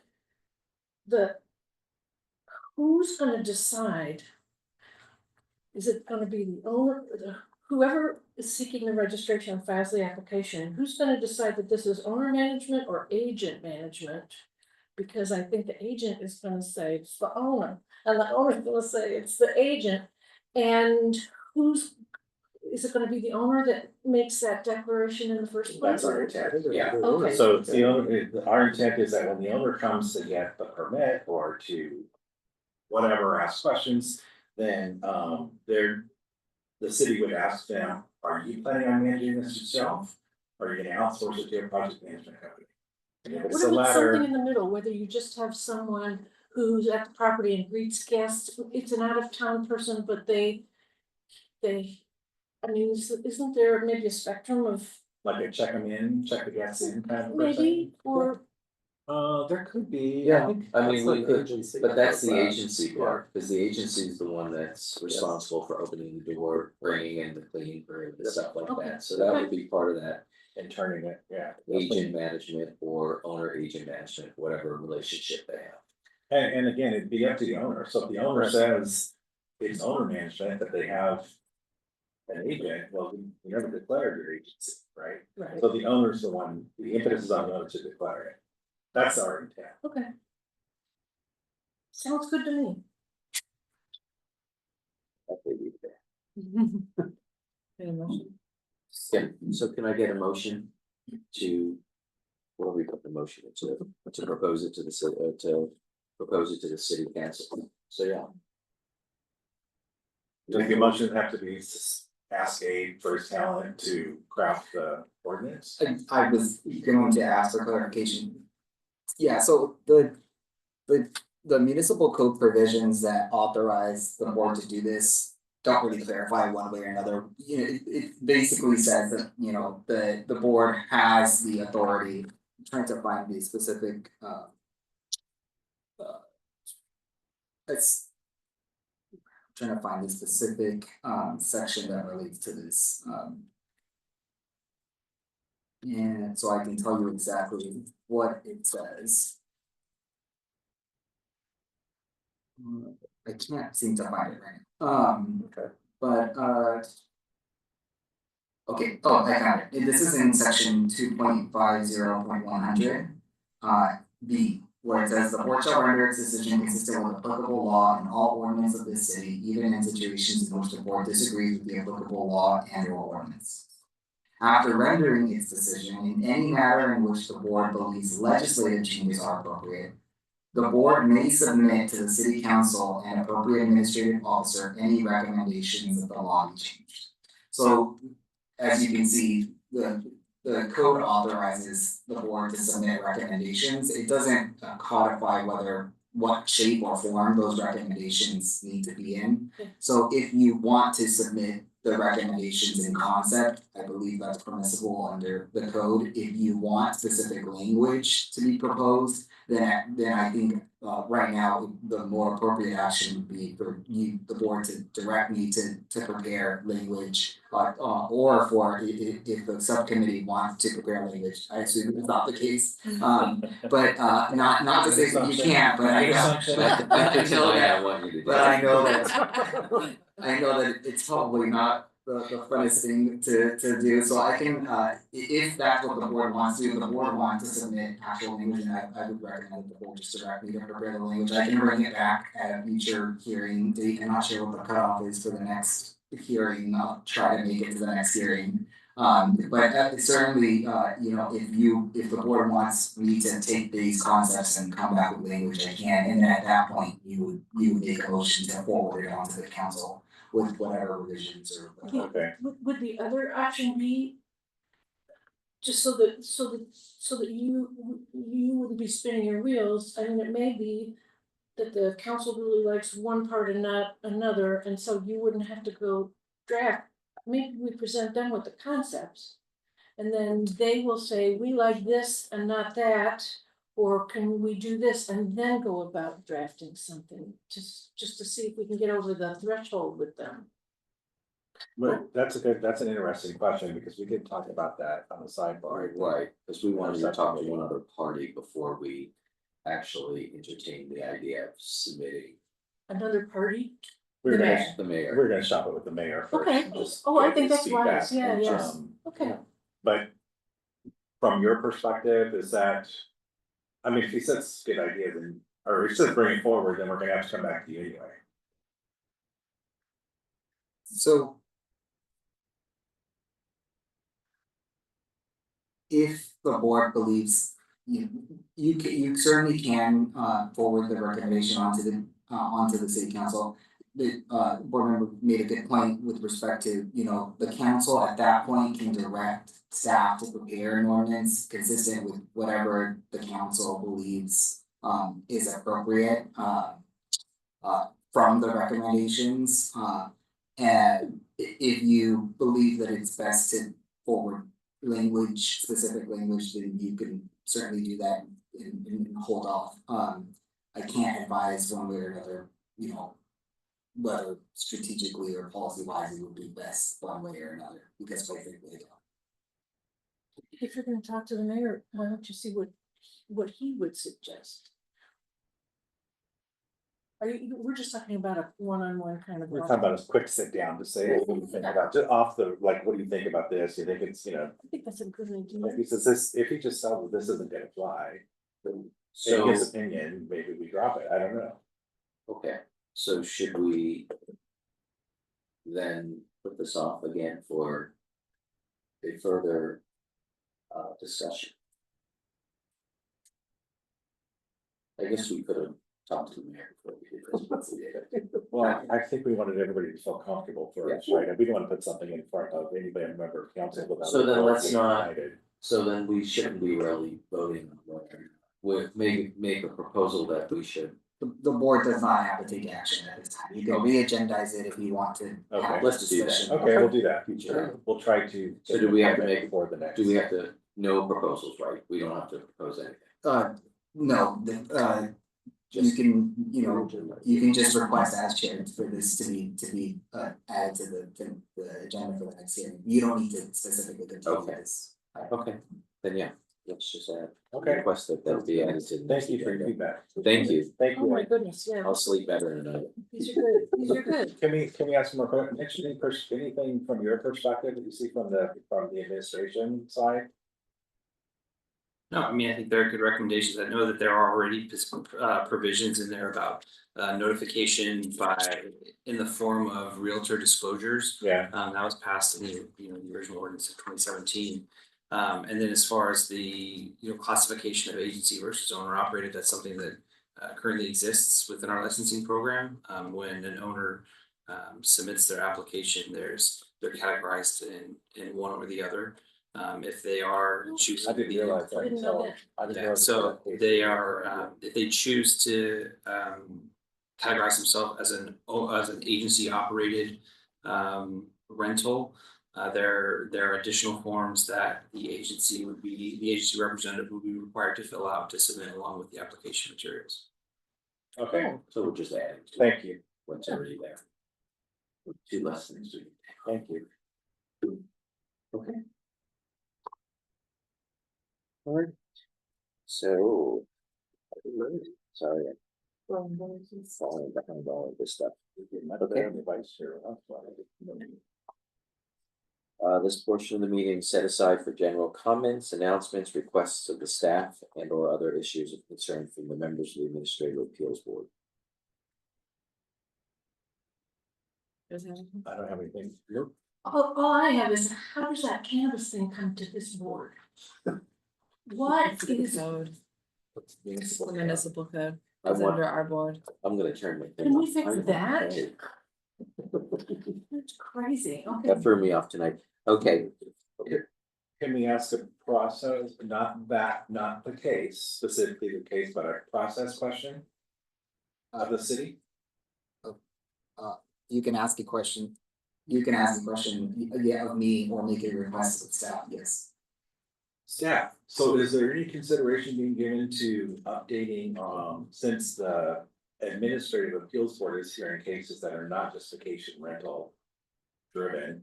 Is there any, consideration being given to updating the citations, the wording of the appeal process? I think we heard some feedback that we're some frustration about that it was only addressing vacation rentals and maybe not, the other parts of the municipal code. Yeah, is there like a generic appeal form? There should be. Not entirely familiar with the actual appeal form. I believe there is. Again, in this particular instance it would fall under the category of general public nuisance, which is included in the scope and coverage of the currently adopted regulations for the Administrative Appeals Board. I mean, I don't know if it's appropriate to comment on some of the comments that were made by the appellant in those last two cases. Again, as I think the board pointed out during their discussion, there wasn't a whole lot of in terms of documentation supporting a lot of what they were saying. So it would obviously be their interpretation of kind of the wording and the sequence of events that were communicated, may have been their interpretation of those, how they think those events went. Again, as far as the information that was provided in their interactions at our office lobby, again, the reality of the situation was a little bit different than what was expressed. The citations were absolutely written in accordance with our code. Chair Basili, sorry, I just want to interject. Yeah, I would encourage the board to not get, and staff to not get too much into the weeds of the last case. My No understanding. pun intended. There legitimately was no pun intended, but now there is. In any case, what I was going to say, in my understanding from Vice Chair Parker's comments is that staff may consider reviewing the forms, or a question of whether staff has considered reviewing the forms to ensure that they capture other appeals aside from vacation rentals. I'm not sure if that's a question specifically for the special compliance, special programs department, or if that or if those forms are prepared by the city clerk's office. But Cassie, do you know if those forms are prepared by the city clerk's office? Office special programs. Okay.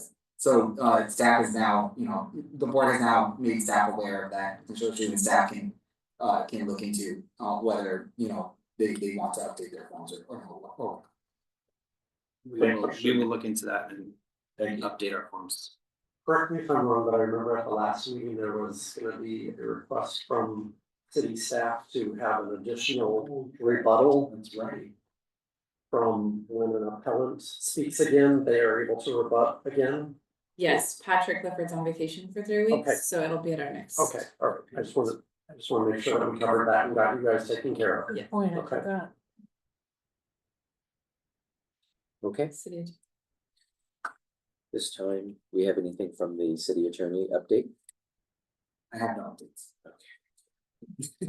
Okay, in that case, let's adjourn this time, the next meeting. City clerk. Oh, I'm sorry. I'm really trying to get through this.